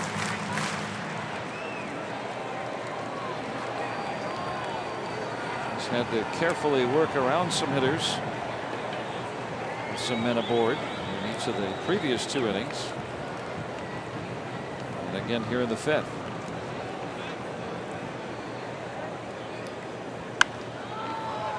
And again, it tried to go up and in, left another one down the middle. And yet again, a late swing, just a foul ball.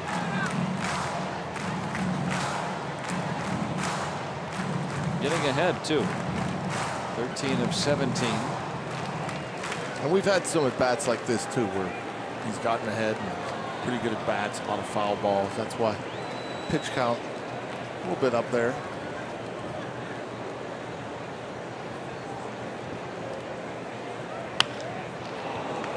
Foul.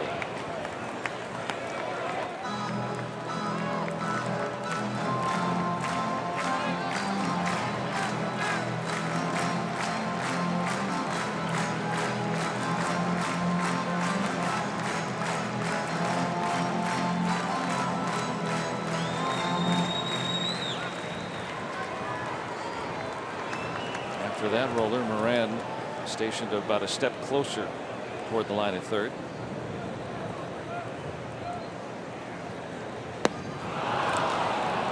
That's a good one. That's like a Chacin breaking ball there. It's like he took a little bit off, threw it on the outer half, and had it break down and away off the plate. That was a nice one.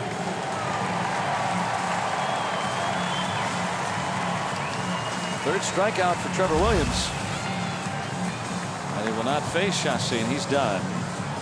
Eric Thames, the hulking left-handed slugger, pinch hitting.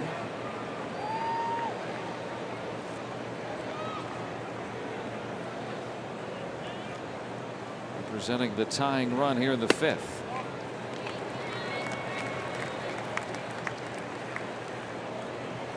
$16 home runs. One of those as a pinch hitter. So Chacin done after 5 innings, which is par for the course for Milwaukee pitchers. But down here 2-0, you need some runs. Yeah, Common National League strategy. Right, that's a no-brainer.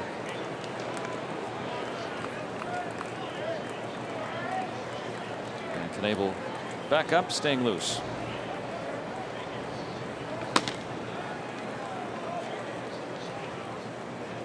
Thames, one of the many Brewers on the bench that have played every day. You know, it amazes me when you look at their bench.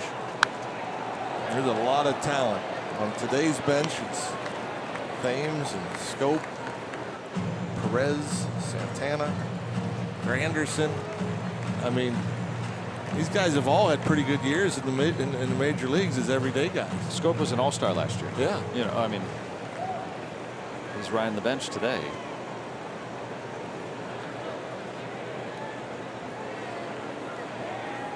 They've got a deep bunch.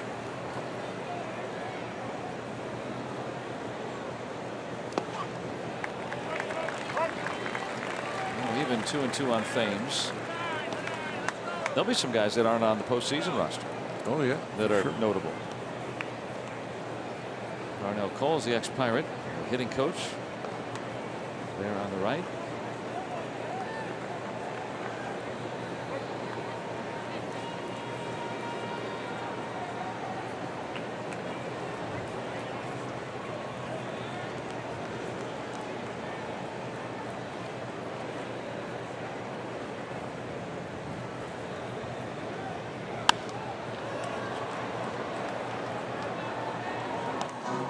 Get through Thames. Remember last year when he came on the scene, he had 11 home runs in April. And hit 31 overall last year.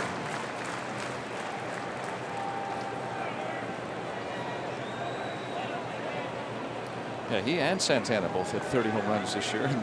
Santana spent half the year in the minors, and Aguilar moved into his role at first base. Full count. You got the 3 All-Stars next in the order, with Kane next.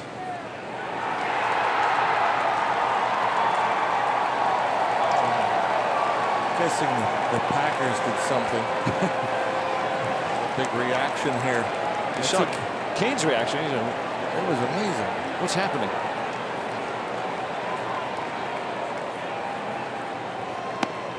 Strike 3. Back-to-back strikeouts for Williams after the leadoff double. That's something else. I mean, when you need to make a big pitch, I mean, does it get any more perfect than that? I mean, that's just absolute perfect location. Got the brush out.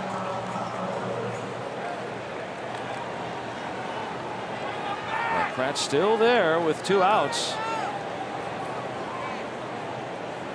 This has been a big reason why Williams has been so good for so long, is when men get on base, you just don't see very many hits. No. And Bell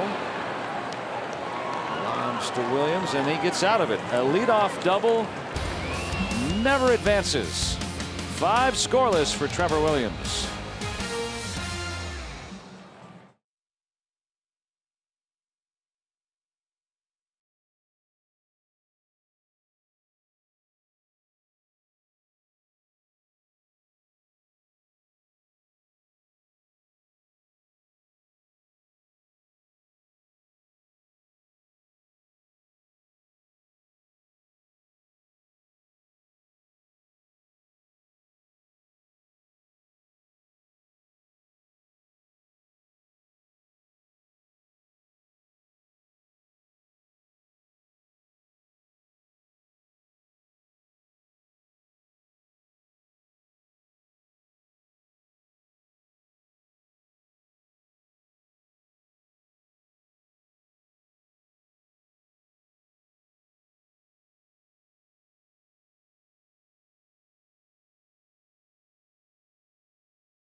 Lot behind home plate at Miller Park.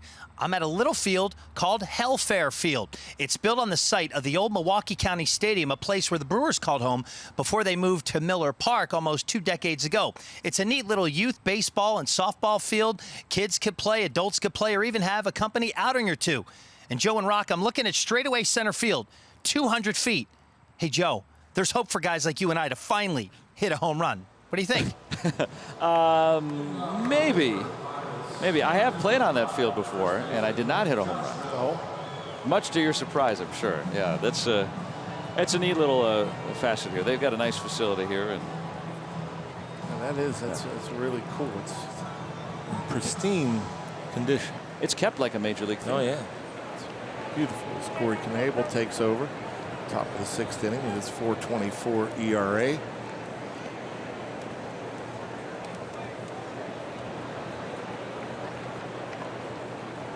All-star closer from a year ago.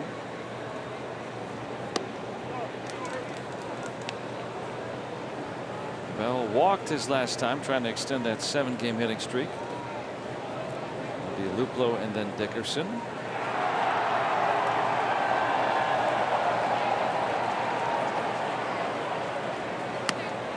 And Knebel facing off against Trevor Williams, who got out of that leadoff double. Knebel spent part of the year this year briefly in the minor leagues. Yeah. So he's starting to get hit hard this summer, and then I was talking with him yesterday about it. He said he's feeling fine. He locating at the velocity like that right there, 97, but for whatever reason, and went down. Colorado Springs didn't really change anything, and so far since he's come back up, he's been unscored upon. So just one of those things, I suppose, right? Yeah, I'm sure it had to do with location. I mean, the stuff is too good not to be successful with it. And even with, I mean, he's had some issues, obviously, and you see the ERAs elevated, but you look what the batting average against. I mean, that's pretty telling as far as what kind of stuff he has. He doesn't get hit. I mean, that's pretty impressive. 98 on an edge.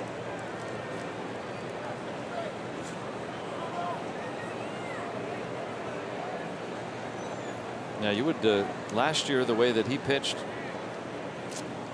you'd put him in that that handful of elite closers along with Vasquez and some of the others. And this is something that would make you just scratch your head and wonder why. Okay, we're throwing 98, and we're going to throw a 3-2 breaking ball with nobody on, nobody out. I mean, that for me as a manager would drive me nuts. Okay, and maybe that's why. Okay, let's get you out of here and go work on some things. Get yourself in trouble that way. Yeah, it just doesn't make sense. Yeah, use the breaking ball as a compliment to that very good fastball. Starts off Luplow with one. I mean, he has a great strikeout rate, 68 punch outs in 46 and 2/3 innings. I mean, that's elite. It just doesn't make sense. The ERA's over 4.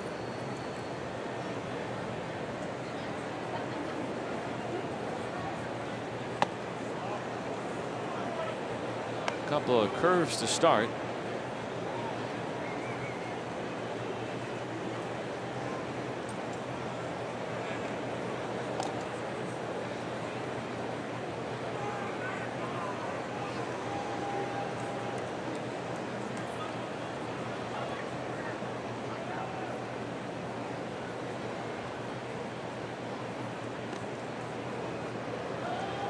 Knebel struck out Luplow back on Friday, the only time that Luplow has seen him.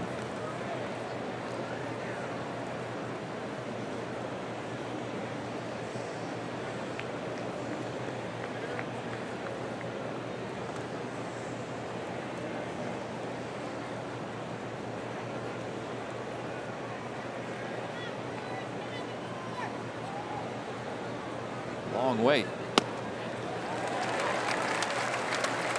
There's that fastball elevated.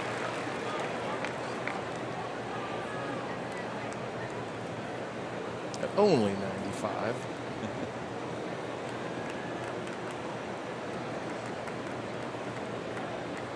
Bell stole his first base of the season yesterday. That was on the back end of a double steal.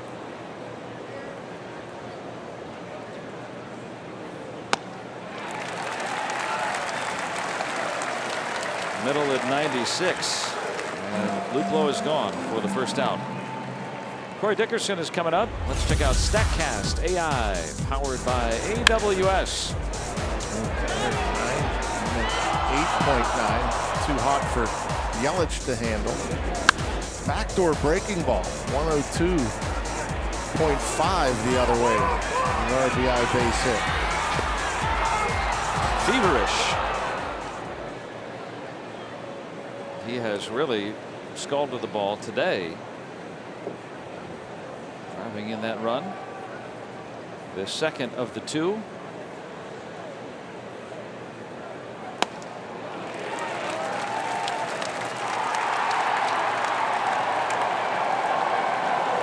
And we're getting in the later stages of this one again. The crowd roaring every time Green Bay does something. Even though Green Bay is 2 hours north of here, the entire state of Wisconsin, except for maybe the southern reaches, are generally Packer fans. Yeah, a lot of folks in their Packer gear roaming the park. Now, those aren't empty green seats. Those are people wearing the Packers clothing. Saw that one guy looking at his phone. And what's funny is when everyone gets a slightly different feed, you know, you might see it a few seconds after the other. Oh, something good's going to happen, but I have a slower feed. Still better than the days of the old Walkman TV, right? Remember? Oh yeah. Get the over-the-air channel. I think weighed probably what 20 pounds. You had to carry that thing around. Pretty amazing technology. I think these people up here in Milwaukee probably needed that. The Brewers are looking like they could lose the series. Their Badgers got upset yesterday as a heavy favorite.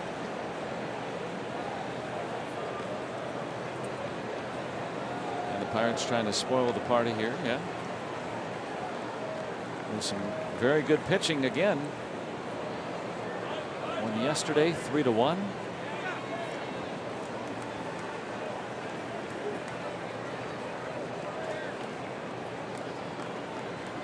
Brewers haven't scored since that Yelich first inning home run yesterday.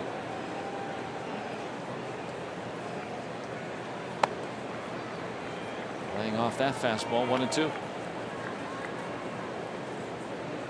The Yelich homering on Friday night as well. He has been quieted today by Trevor Williams.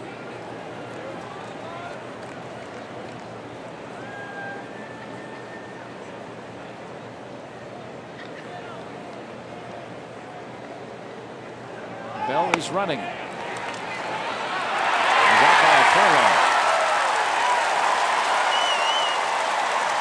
It's almost like they threw over so many times and talked the Pirates into running them.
It's 2-0 Pirates on the UPMC scoreboard. They've already qualified for the postseason, and to lose a star player for any length of time. I don't know if I've ever heard of that. The left side soreness. Anytime you hear left side soreness or discomfort, you think of the oblique. Yelich trying to bunt his way aboard. Stallings takes care of that. It's not a bad idea if you can put down a good bunt. That was not a good bunt. And that ball just didn't get too far away from home plate. Stallings does a nice job of getting up, getting after it, and making a strong, accurate throw. He takes care of Yelich. I like having him lead off the inning. I like having him bunting. The way that he has swung the bat. Jesus Aguilar struck out and walked.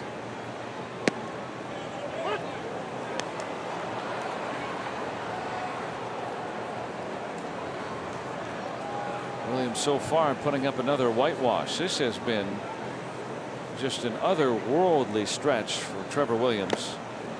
So much fun to watch.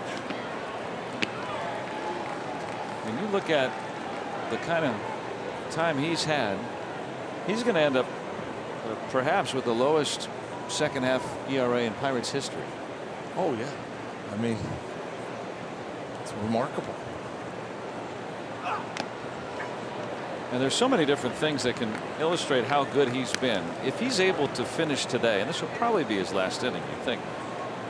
But if he's able to finish today with another scoreless outing, this would be his 10th scoreless outing, 5 innings or more. You know, you've got to go 5 innings to make it count, right? This would be 6. And if Rodriguez gets up, or 5 plus at least in this case. No one else in baseball has more than 7. And the guys that have 7 are Verlander and Sale and Kluber and Blake Snell and John Lester and Sean Newcomb of the Braves. And this would be his 10th today. And we're talking about, I know, 4 innings he's allowed runs in 11 starts. That's it. Yeah. Trying to win his 13th today. We just saw, there's Tyone again. Tyone's already won 13. Now Musgrove missed some games earlier this year, and he might be in that mix too. But trying to get a pair of lucky number 13s. He just has these guys very frustrated. They're unable to get to the fastball, and so then they start cheating for the slider. Aguilar, a couple bad looking at bats. It'll be the first Pirates duo with 13 wins or more since the 90s. It's amazing.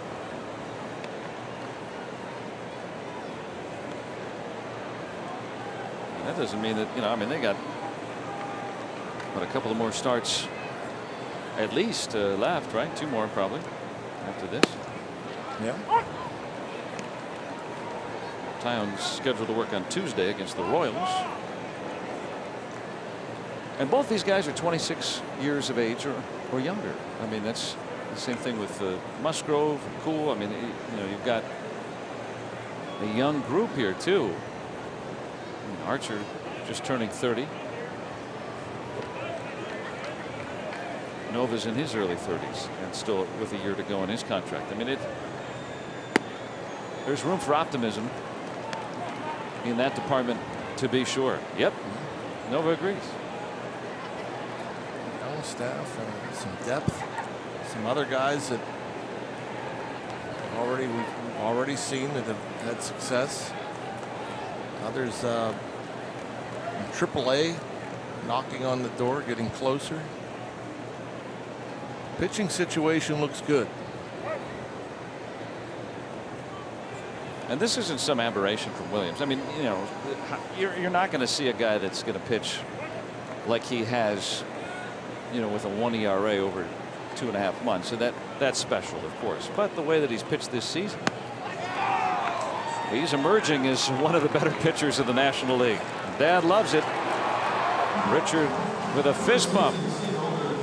Trevor Williams, 6 shutout innings against the Brewers, bidding for win number 13.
just 2 hits today.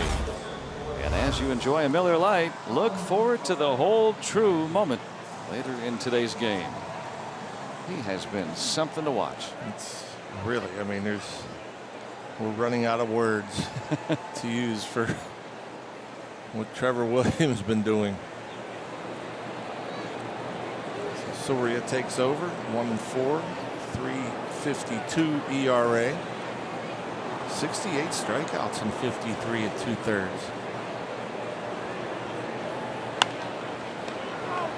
One pitch, 1 out.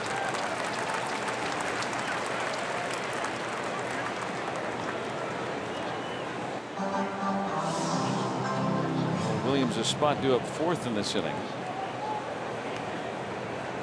Would he go back out for one more if it doesn't come up? Standing at 97 pitches.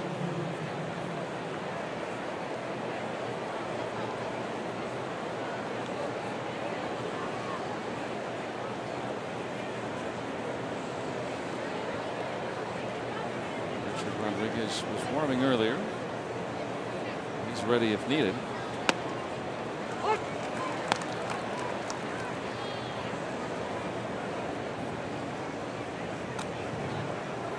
Newman with a sac fly that got the scoring started in the 2nd.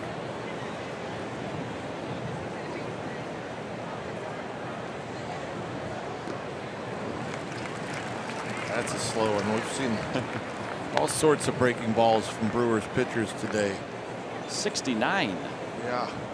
Chacin flipping that slider in there in the low 80s, upper 70s. Then you had Knable with hard, nasty hook.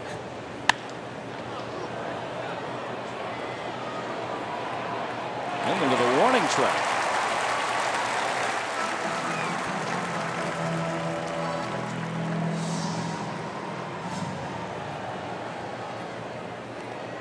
Look at our Nissan road ahead. Kansas City will come to town for the first time in 6 years. And a good rookie Brad Keller will go for the Royals against Joe Musgrove tomorrow. Skoglund and Philmeyer against Tyone and Archer. Royals and Pirates, 6:30. The action comes your way right here on AT&T Sportsnet.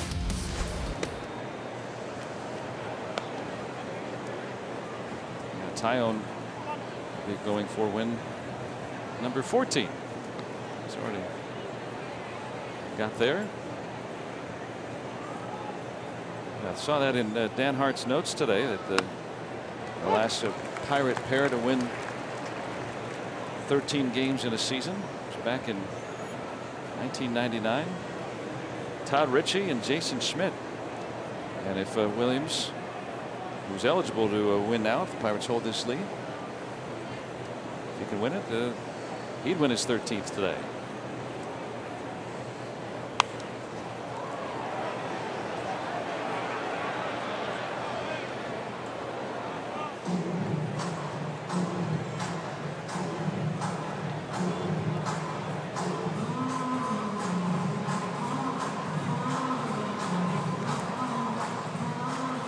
Had that walk to lead off the 5th.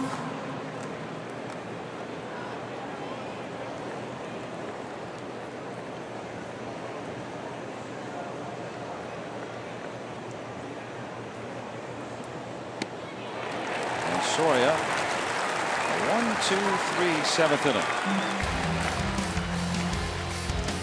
Time to stretch. See if Rich Rod's coming out.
And Trevor Williams continuing his dominance here in the second half of the season. 6 more scoreless innings from Williams against this Brewers team fighting for a spot in the postseason. Dad loves it. And the Brewers don't. Yeah, I'm sure there's a lot of fist pumps from Dad in the second half. Incredible. Pritchard having a good time, and Williams lowers his second half ERA to 1.19. It would be the best in Pirates history after the All-Star break. Another scoreless outing, his 10th of the season of 5 innings or more, 3 more than any other pitcher in baseball this season. Crazy. Really impressive. And just 2 hits. It's a remarkable run, and it's a shame that we'll have, you know, go into a city and the other team, one of the announcers will come over and, well, what's this about the Trevor Williams kid? What's he have? You know, if he was a big name guy that's been around as Rodriguez takes the hill with his 2.61 ERA, hoping to have that strikeout total go up, maybe 80 after today for Rodriguez. But yeah, you get questions. If it was a big name guy and he was putting on this kind of show, that's all you'd hear about nationally. I mean, this, you know, other than I think of Arrieta a couple of years ago, I don't recall a run like this. Yeah, he's allowed runs in 4 innings. 4 innings. Out of like his last 64 innings. 64 innings, he's allowed 4 runs. Or allowed runs in 4 innings. Yeah. It's amazing. A couple of those are solo home runs. Yeah, I mean, he's been otherworldly, and he just goes out and does it against teams that are in the thick of things, good lineups. And just 2 hits today against the 7 and 8 hitters. Yelich didn't get a hit. Aguilar, Kane, Shaw, Braun, Moustakas, all those guys 0 for today.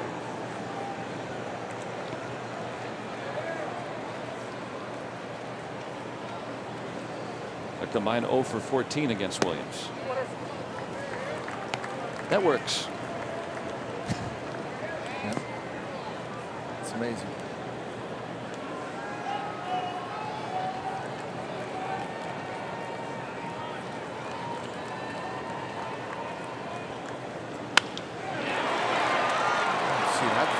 That's a nice play by Newman. Nice play by Bell. Pretty nice swing from Braun. We don't see many guys get on top of that Richard Rodriguez fastball.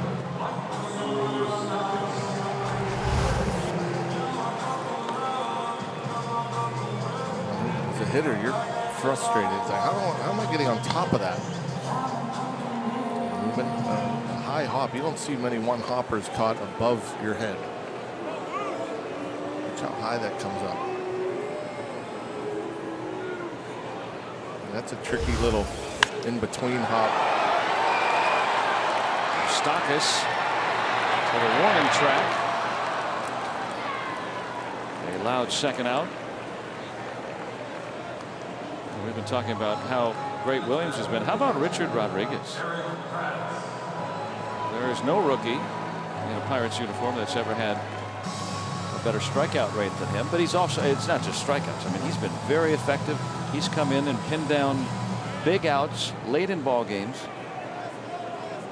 all season long. Yeah.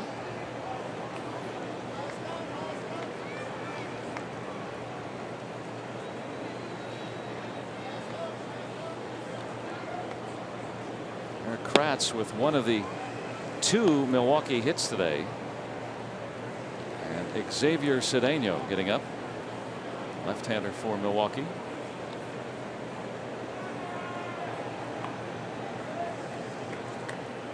Rodriguez has not allowed a run in over a month. Wow.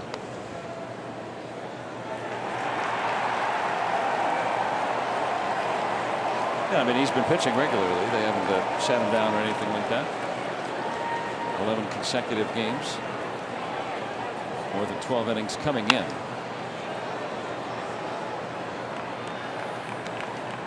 And what's been a really cool feature about Rodriguez is you look at the Pirates. I mean, the year started with Josh Smoker out of the bullpen to try to be that lefty to get lefties out. Richard Rodriguez has been one of the best in the league.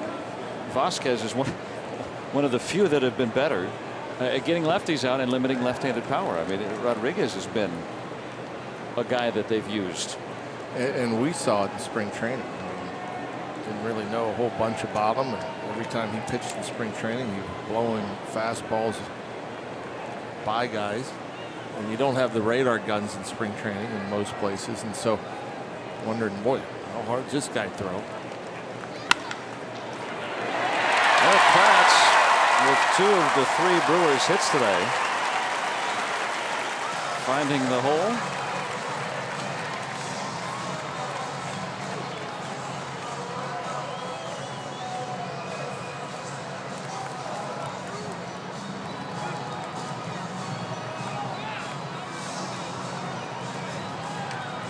Go with Jonathan Scope. They'll trade the glove for the bat. An all-star last year. Got off to an injury-plagued start this year. Yeah, he's a talent. He had 32, drove in more than 100 last year.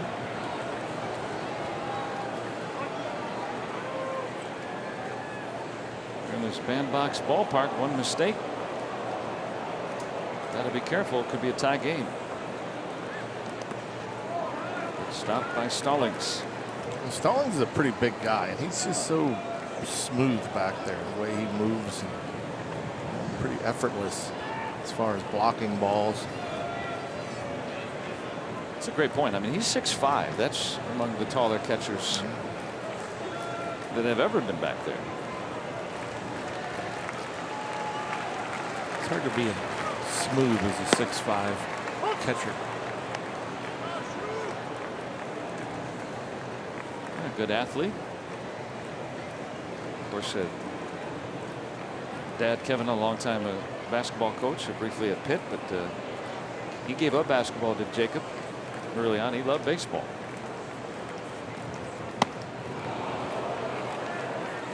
And only started behind the plate.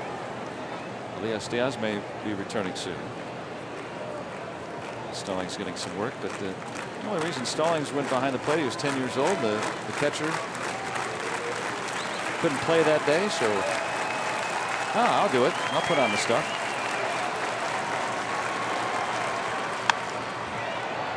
And he's been doing it ever since. Hey, you got to wonder how many catchers he's caught because nobody else would do it. Yeah, we saw Diaz a moment ago too. I mean, that was the same thing with him. He was influenced by his older brother. Emerson is a catcher, so I want to be like my big brother. I want to be a catcher. It's worked out nice.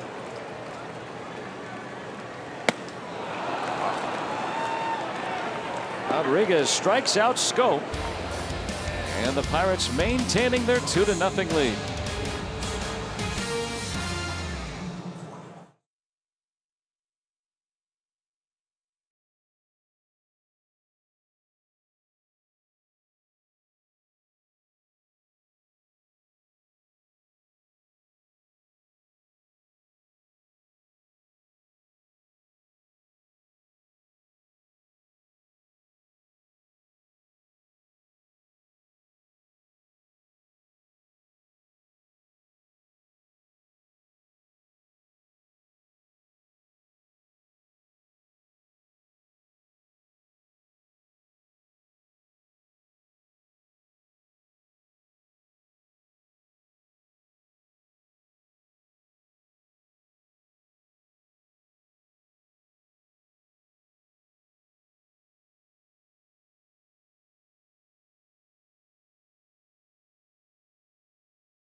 Colorado and your Western PA Chevy dealers. And by Levin's, the official furniture and mattress supplier to the Pittsburgh Pirates. For the best quality, service, and value, shop Levin's. Let's go Bucks!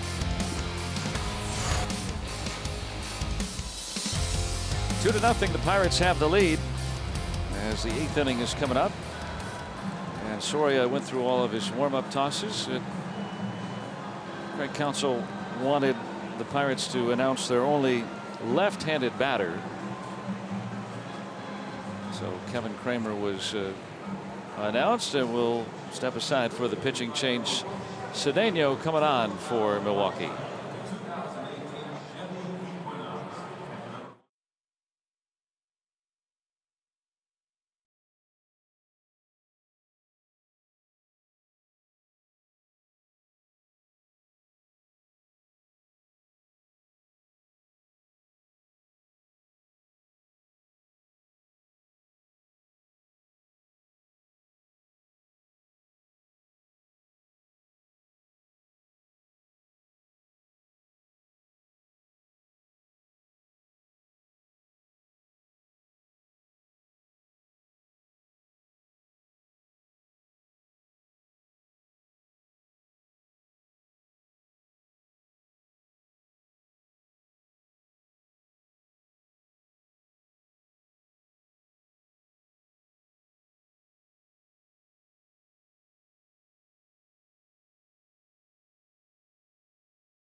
Of the Pittsburgh Pirates and may not be reproduced or retransmitted in any form, and the accounts and descriptions of this game may not be disseminated without the express written consent of the Pittsburgh Pirates.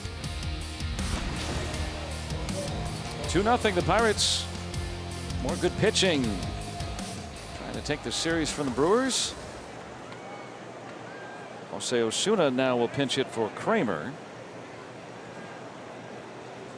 And so by removing Soria, he would have been facing Kramer in his 15th major league at bat. Instead, Xavier Cedeno, the lefty, against Osuna. Very good numbers there. 2-0, 243. Opponents hit under the Mendoza line. Just over a strikeout per inning.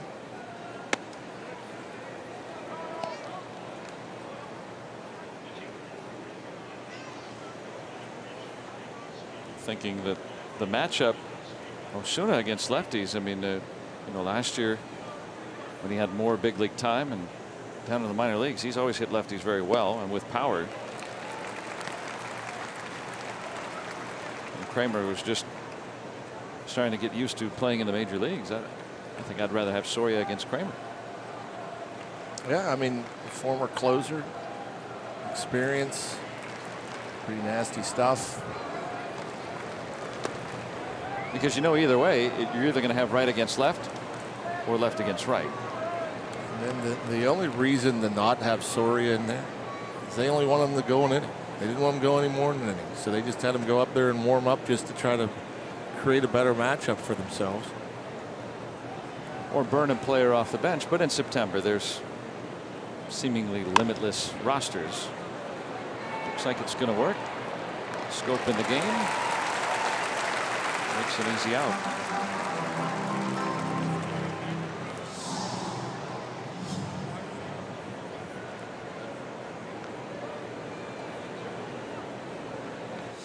Like I said, that was the smartest move. Corbin Burns, Taylor Williams, a couple of rookies getting up.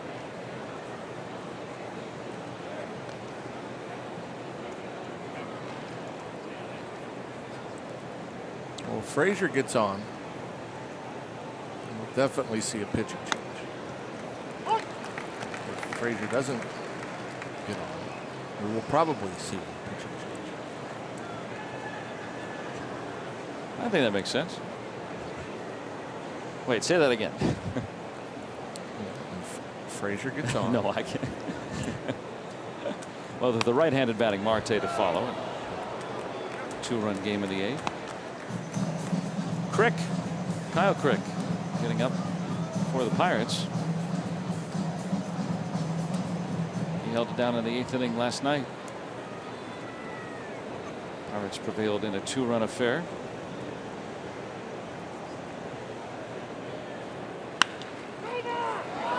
Shot, but Aguilar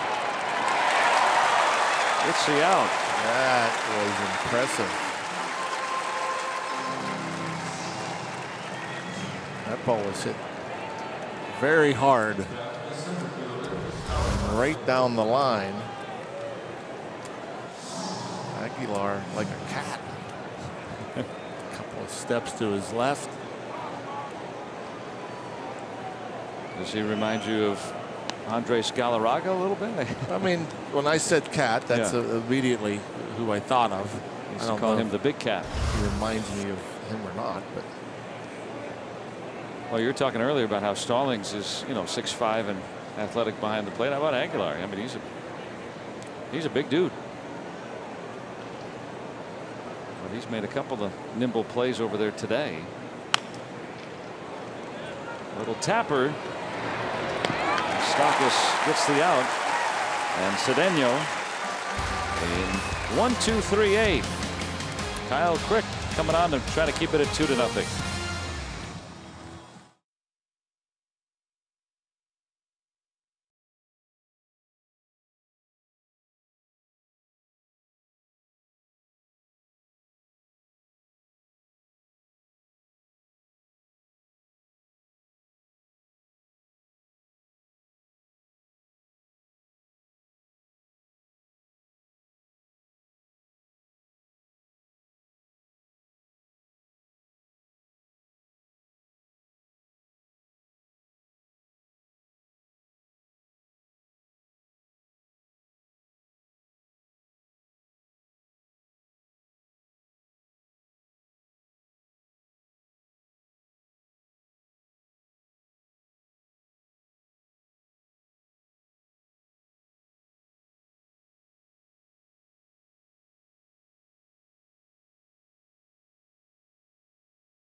Another brilliant outing for Trevor Williams, blanking the Brewers through the first 6. Still 2-0. Great look at this one on our Allegheny Health Network Super Mode. Curtis Granderson will bat for Xavier Cedeno, facing Kyle Crick.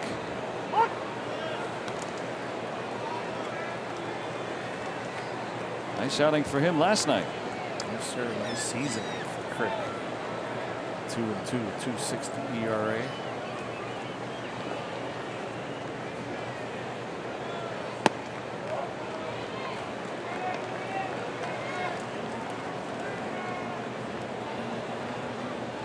Came over from Toronto.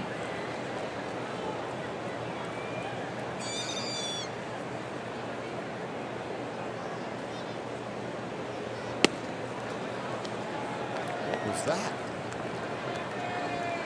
I don't know. It's a new pitch. Yeah, it has to be something. He throws a fastball and a big breaking ball. That may have been like a changeup, maybe a split. Big breaking ball.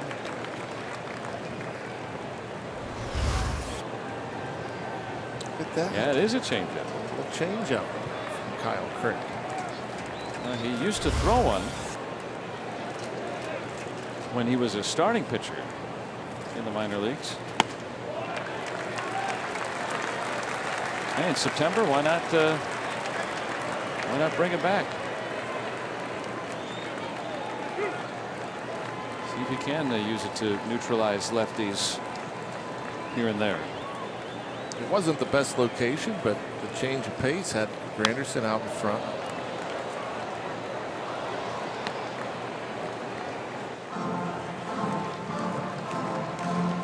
Oh, especially if it's not on the scouting report, right? I mean, as a hitter, it's you don't even think about it. No, I'm not thinking anything. Change up. Nope. Choking up with 2 strikes. Out to Luplow for the first out.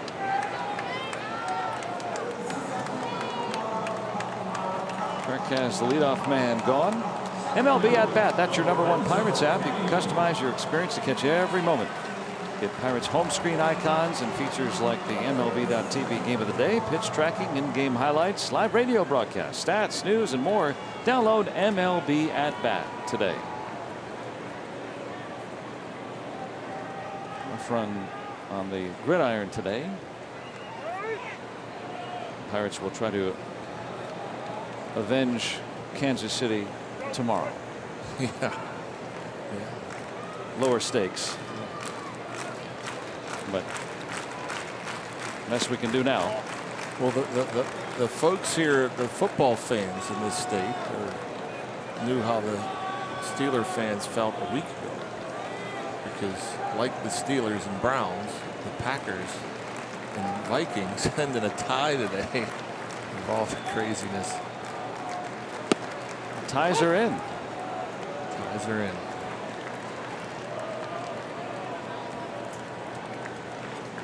See? I brought one. I did too. I did do a very good job with my color Well, that's selection. it's very nice looking. You always have a very sharp ensemble. Who picks it out for you? Girls from Seattle mostly. Darcy and Tiffany, yeah. They help us out. Thank you. Boy, we look like we know what we're doing.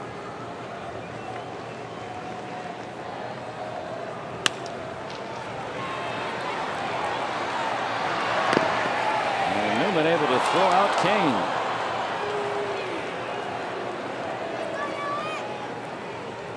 It's pretty good close play over there.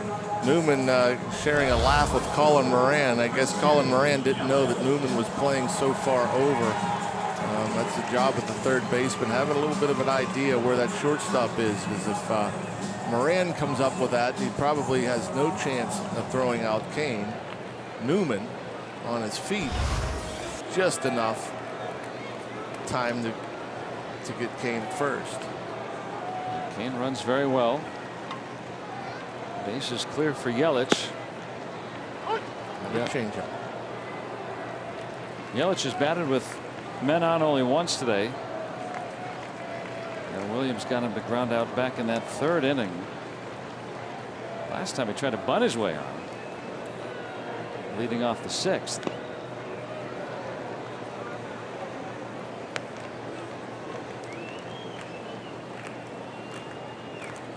Yeah, he ran around the bases. I like the matching glove too. You know, when he picked that out, he said, I want that one. Yeah.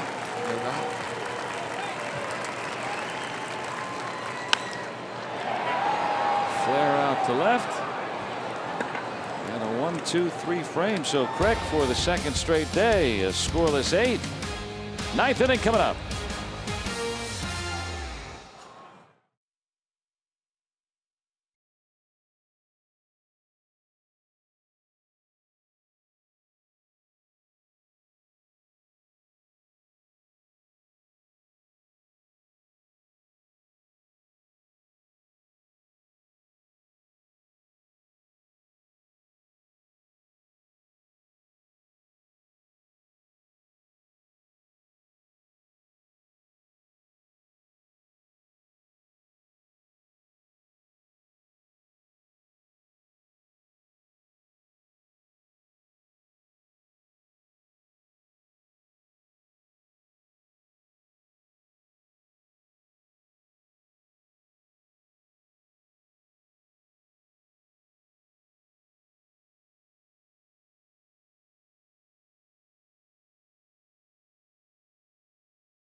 Really made it look easy. Just a couple of hits allowed, a couple of walks, making Dad proud, that's for sure. 6 scoreless from Trevor Williams. Pirates getting him a couple of runs today. Kevin Newman with the sac fly in the second, scoring Corey Dickerson, who was busy with the bat today, and in the fourth, driving in Josh Bell. A pretty close play. Hustle there from Bell. Good hitting today from Dickerson. That first run, you got to give Colin Moran an assist after a leadoff double by Dickerson. Moran moved him up 90 feet. Newman then hit the sac fly. The rookie Corbin Burns, the winner on Friday. Perfect 5-0. 2.67 ERA.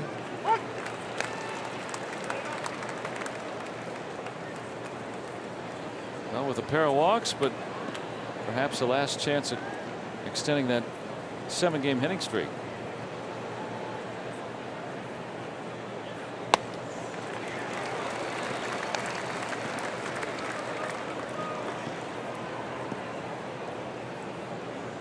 Burns, a minor league starting pitcher.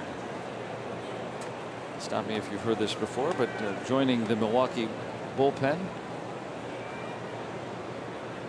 And has been pretty much lights out.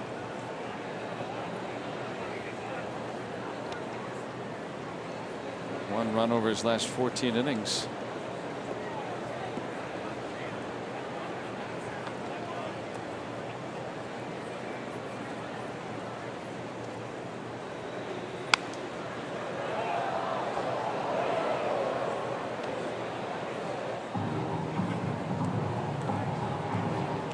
Gregory Polanco would want to be here, hoping that he has a speedy recovery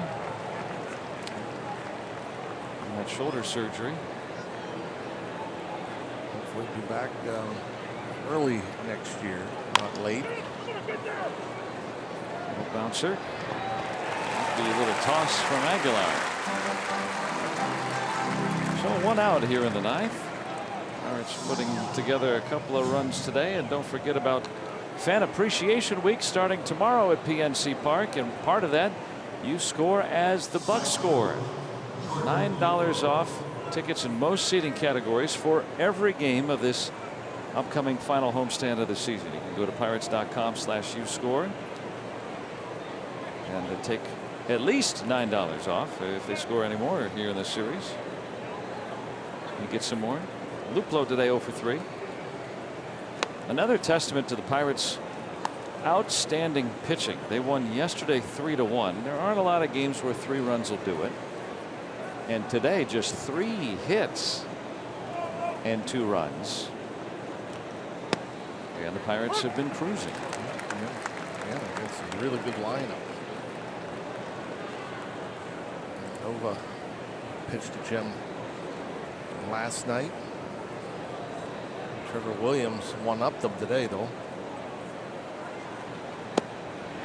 Yeah, Nova 1 run over 6 innings.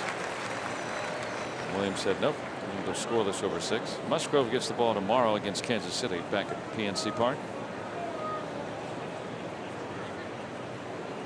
Clint Hurdle said it the other day to the reporters. I thought this really stuck out in my mind. You know, they've gone from, you know, hoping. There's been times, and you know, since he's been the manager, hoping that a starting pitcher would win the game, to expecting that the starting pitcher is going to win the game. And you can say that about everybody that gets the ball. They're all very talented, and they've all pitched very well.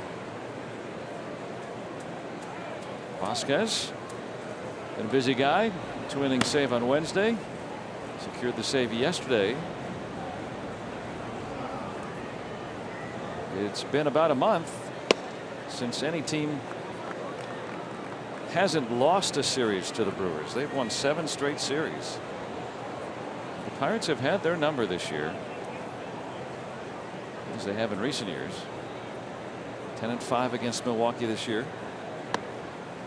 And a win today for the Pirates would clinch at least a .500 record against the division this year, for only the 3rd time in 25 years of the NL Central. Only one other time have they had a winning record in the division. So when we talk about the pitching, when we talk about, you know, doing well against the division, these are things that have eluded the Pirates overall in recent times, and reason for optimism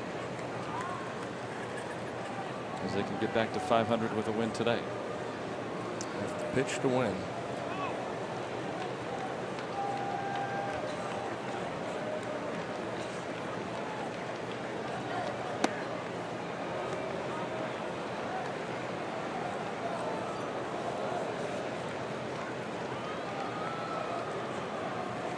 If only the Pirates could have played better against the East and the West. Aguilar will lead off the bottom of the 9th. Travis Shaw, number 4 hitter, presumably against Vasquez, and then Ryan Braun due up 3rd. And the other way again, Dickerson with a 3-hit day.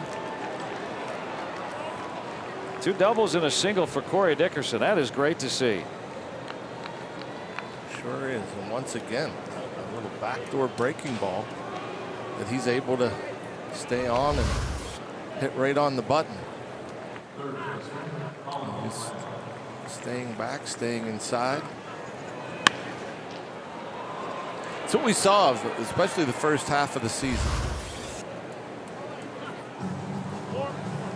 A lot of hits that way.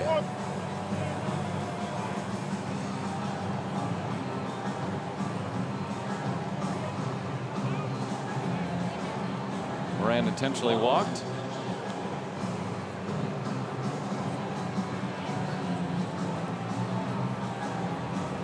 Kratz talking it over with the rookie.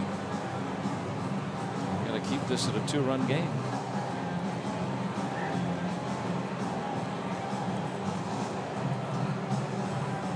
Bypass the lefty. Instead, for the right-handed batting Kevin Newman. Sac fly back in the 2nd.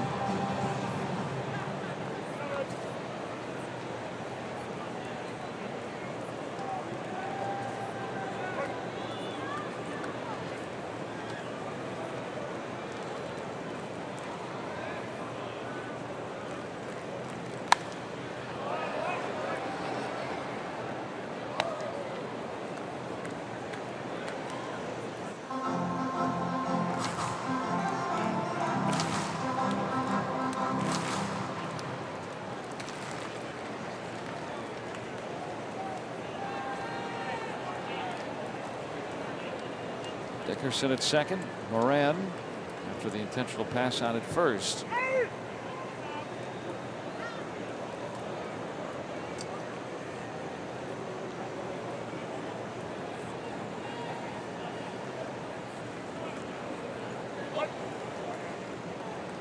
Trying to add some insurance here in the ninth. Base hit should bring him home.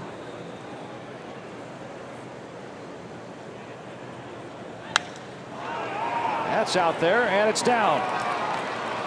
Dickerson will score. Moran to third. Kevin Newman, a 2-out RBI single.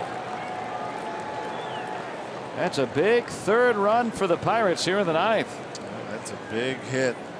Newman, like Dickerson, says, hey, pitch me away, I'll hit it the other way. And that thing elevated outside corner. Short and quick, and threw the ball. Seeing more and more from Newman after that adjustment period. 2 RBIs today. And Moran 90 feet away.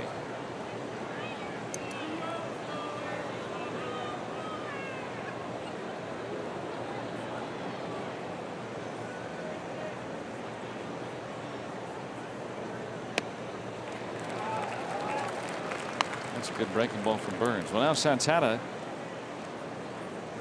getting up in case.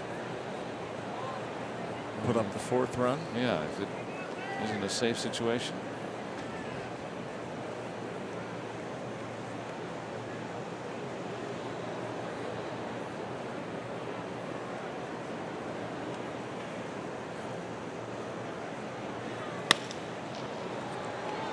A little two-hopper. And that's that. Pirates with 2-out RBI single by Kevin Newman. Add some insurance as we go to the ninth.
Scoreboard. And tomorrow the Pirates will host the Kansas City Royals back in Pittsburgh. Joe Musgrove against the rookie Brad Keller. We'll give you a Pirates pregame presented by WB Mason. That'll start at 6:30 right here on AT&T Sportsnet. 3 outs to go from taking the series. And they'll turn it over to Felipe Vasquez. Vasquez looking for his 34th save. 80 strikeouts, 63 innings. See if we can have a clean inning for Felipe. We don't need all the stress. He's faced the minimum in 13 of his 37 save opportunities. Most closers don't just go 1, 2, 3, do they? Especially not against this trio. Aguilar will start. Shaw and Braun to follow.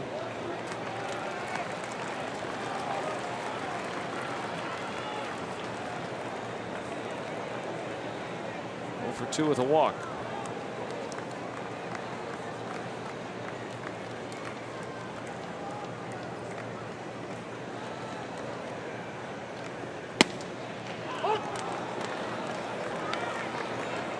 And they would use Domingo Santana, a right-handed batter, instead of Shaw. With the ready Braun due up third. Well, the caps are on.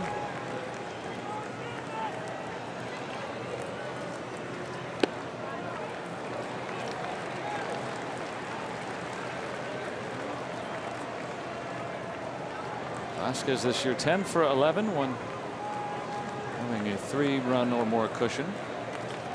Aguilar 1 for 5 against Vasquez.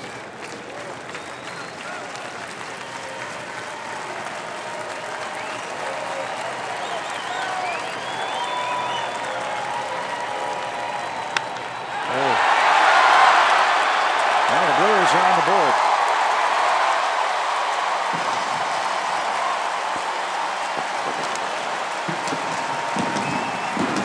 Home run number 32 for the All-Star.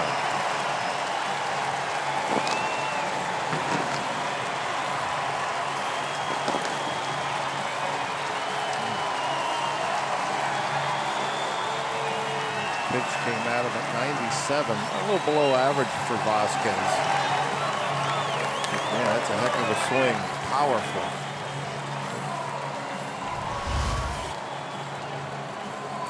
Boy. Yeah, he knew that. I think everybody in the ballpark knew as soon as that ball was hit where it was going to end up.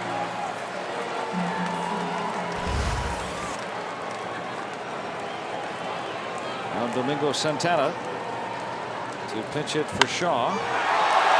Twisting fly, curling, gone.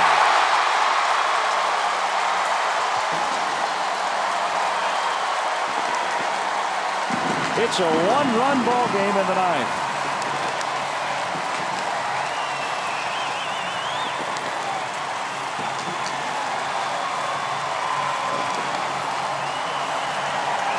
You never know what you're going to see. Back-to-back pitches from Felipe Vasquez leaving the park. And that ball the other way into the upper deck. That's impressive stuff. That base hit by Kevin Newman looks huge right now, doesn't it? It's the difference. Vasquez has never allowed 2 home runs in an outing. And now Braun. He's going for the downs.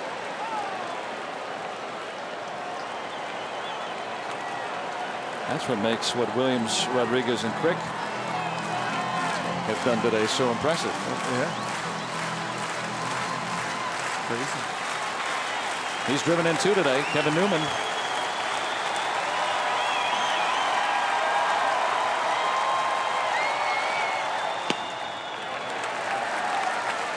Vasquez pitched 2 innings on Wednesday to get the save in St. Louis. Yesterday, earned the save. Back out there again this afternoon.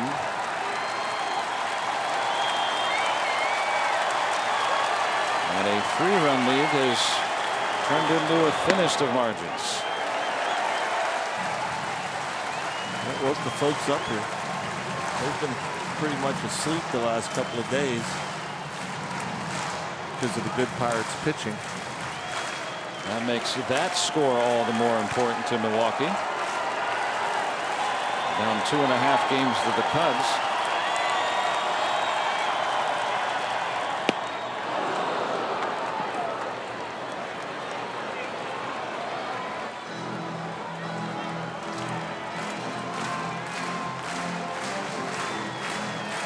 Enemy territory here. Scouting.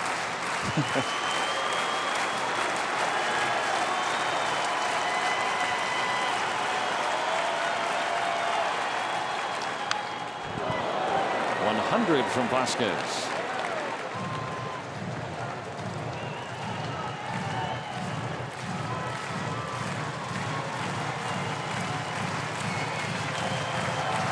What's he got in that left arm? It's not just that power fastball.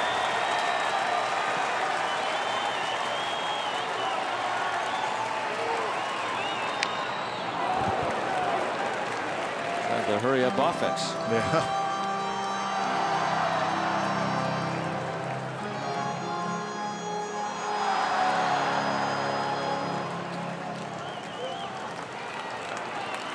Santana with the home run. Pinch hitting.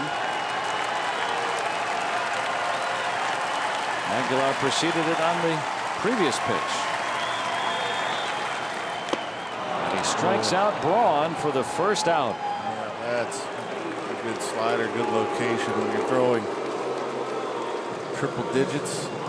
You throw that slider, it looks like it's down the middle, and then it breaks off the plate. Hard to recognize the speed and spin when you're gearing up for 100.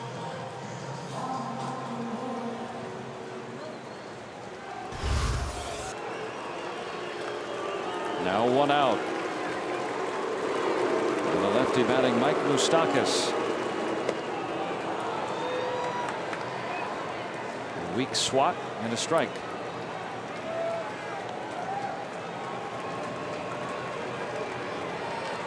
Not too many lefties earn the right to face Vasquez.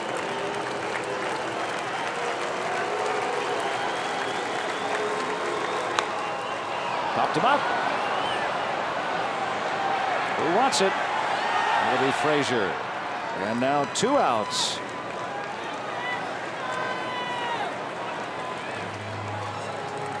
One-run game. Took 2 pitches to give them 2 runs. Took 2 pitches in a row to get 2 outs and quiet the crowd a little bit.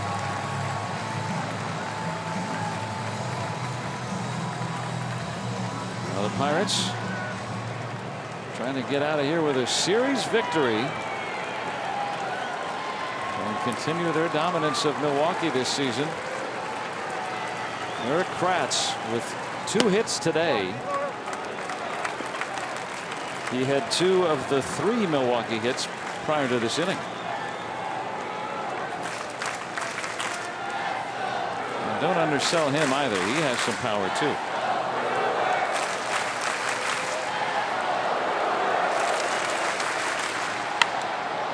On the ground. And the Pirates, despite a late show, shooter Vasquez preserves the save. He has saved 24 in a row. Yeah, he comes out, you just don't expect him to give up anything, let alone back-to-back home runs. You know, 2 runs when you give it to Vasquez is usually more than enough, but picking up that 3rd run again by Newman in the top of the 9th proves to be huge. As the Pirates come into Milwaukee, win 2 of 3, make their road a little more difficult to get to the postseason. It'll be a fun flight back.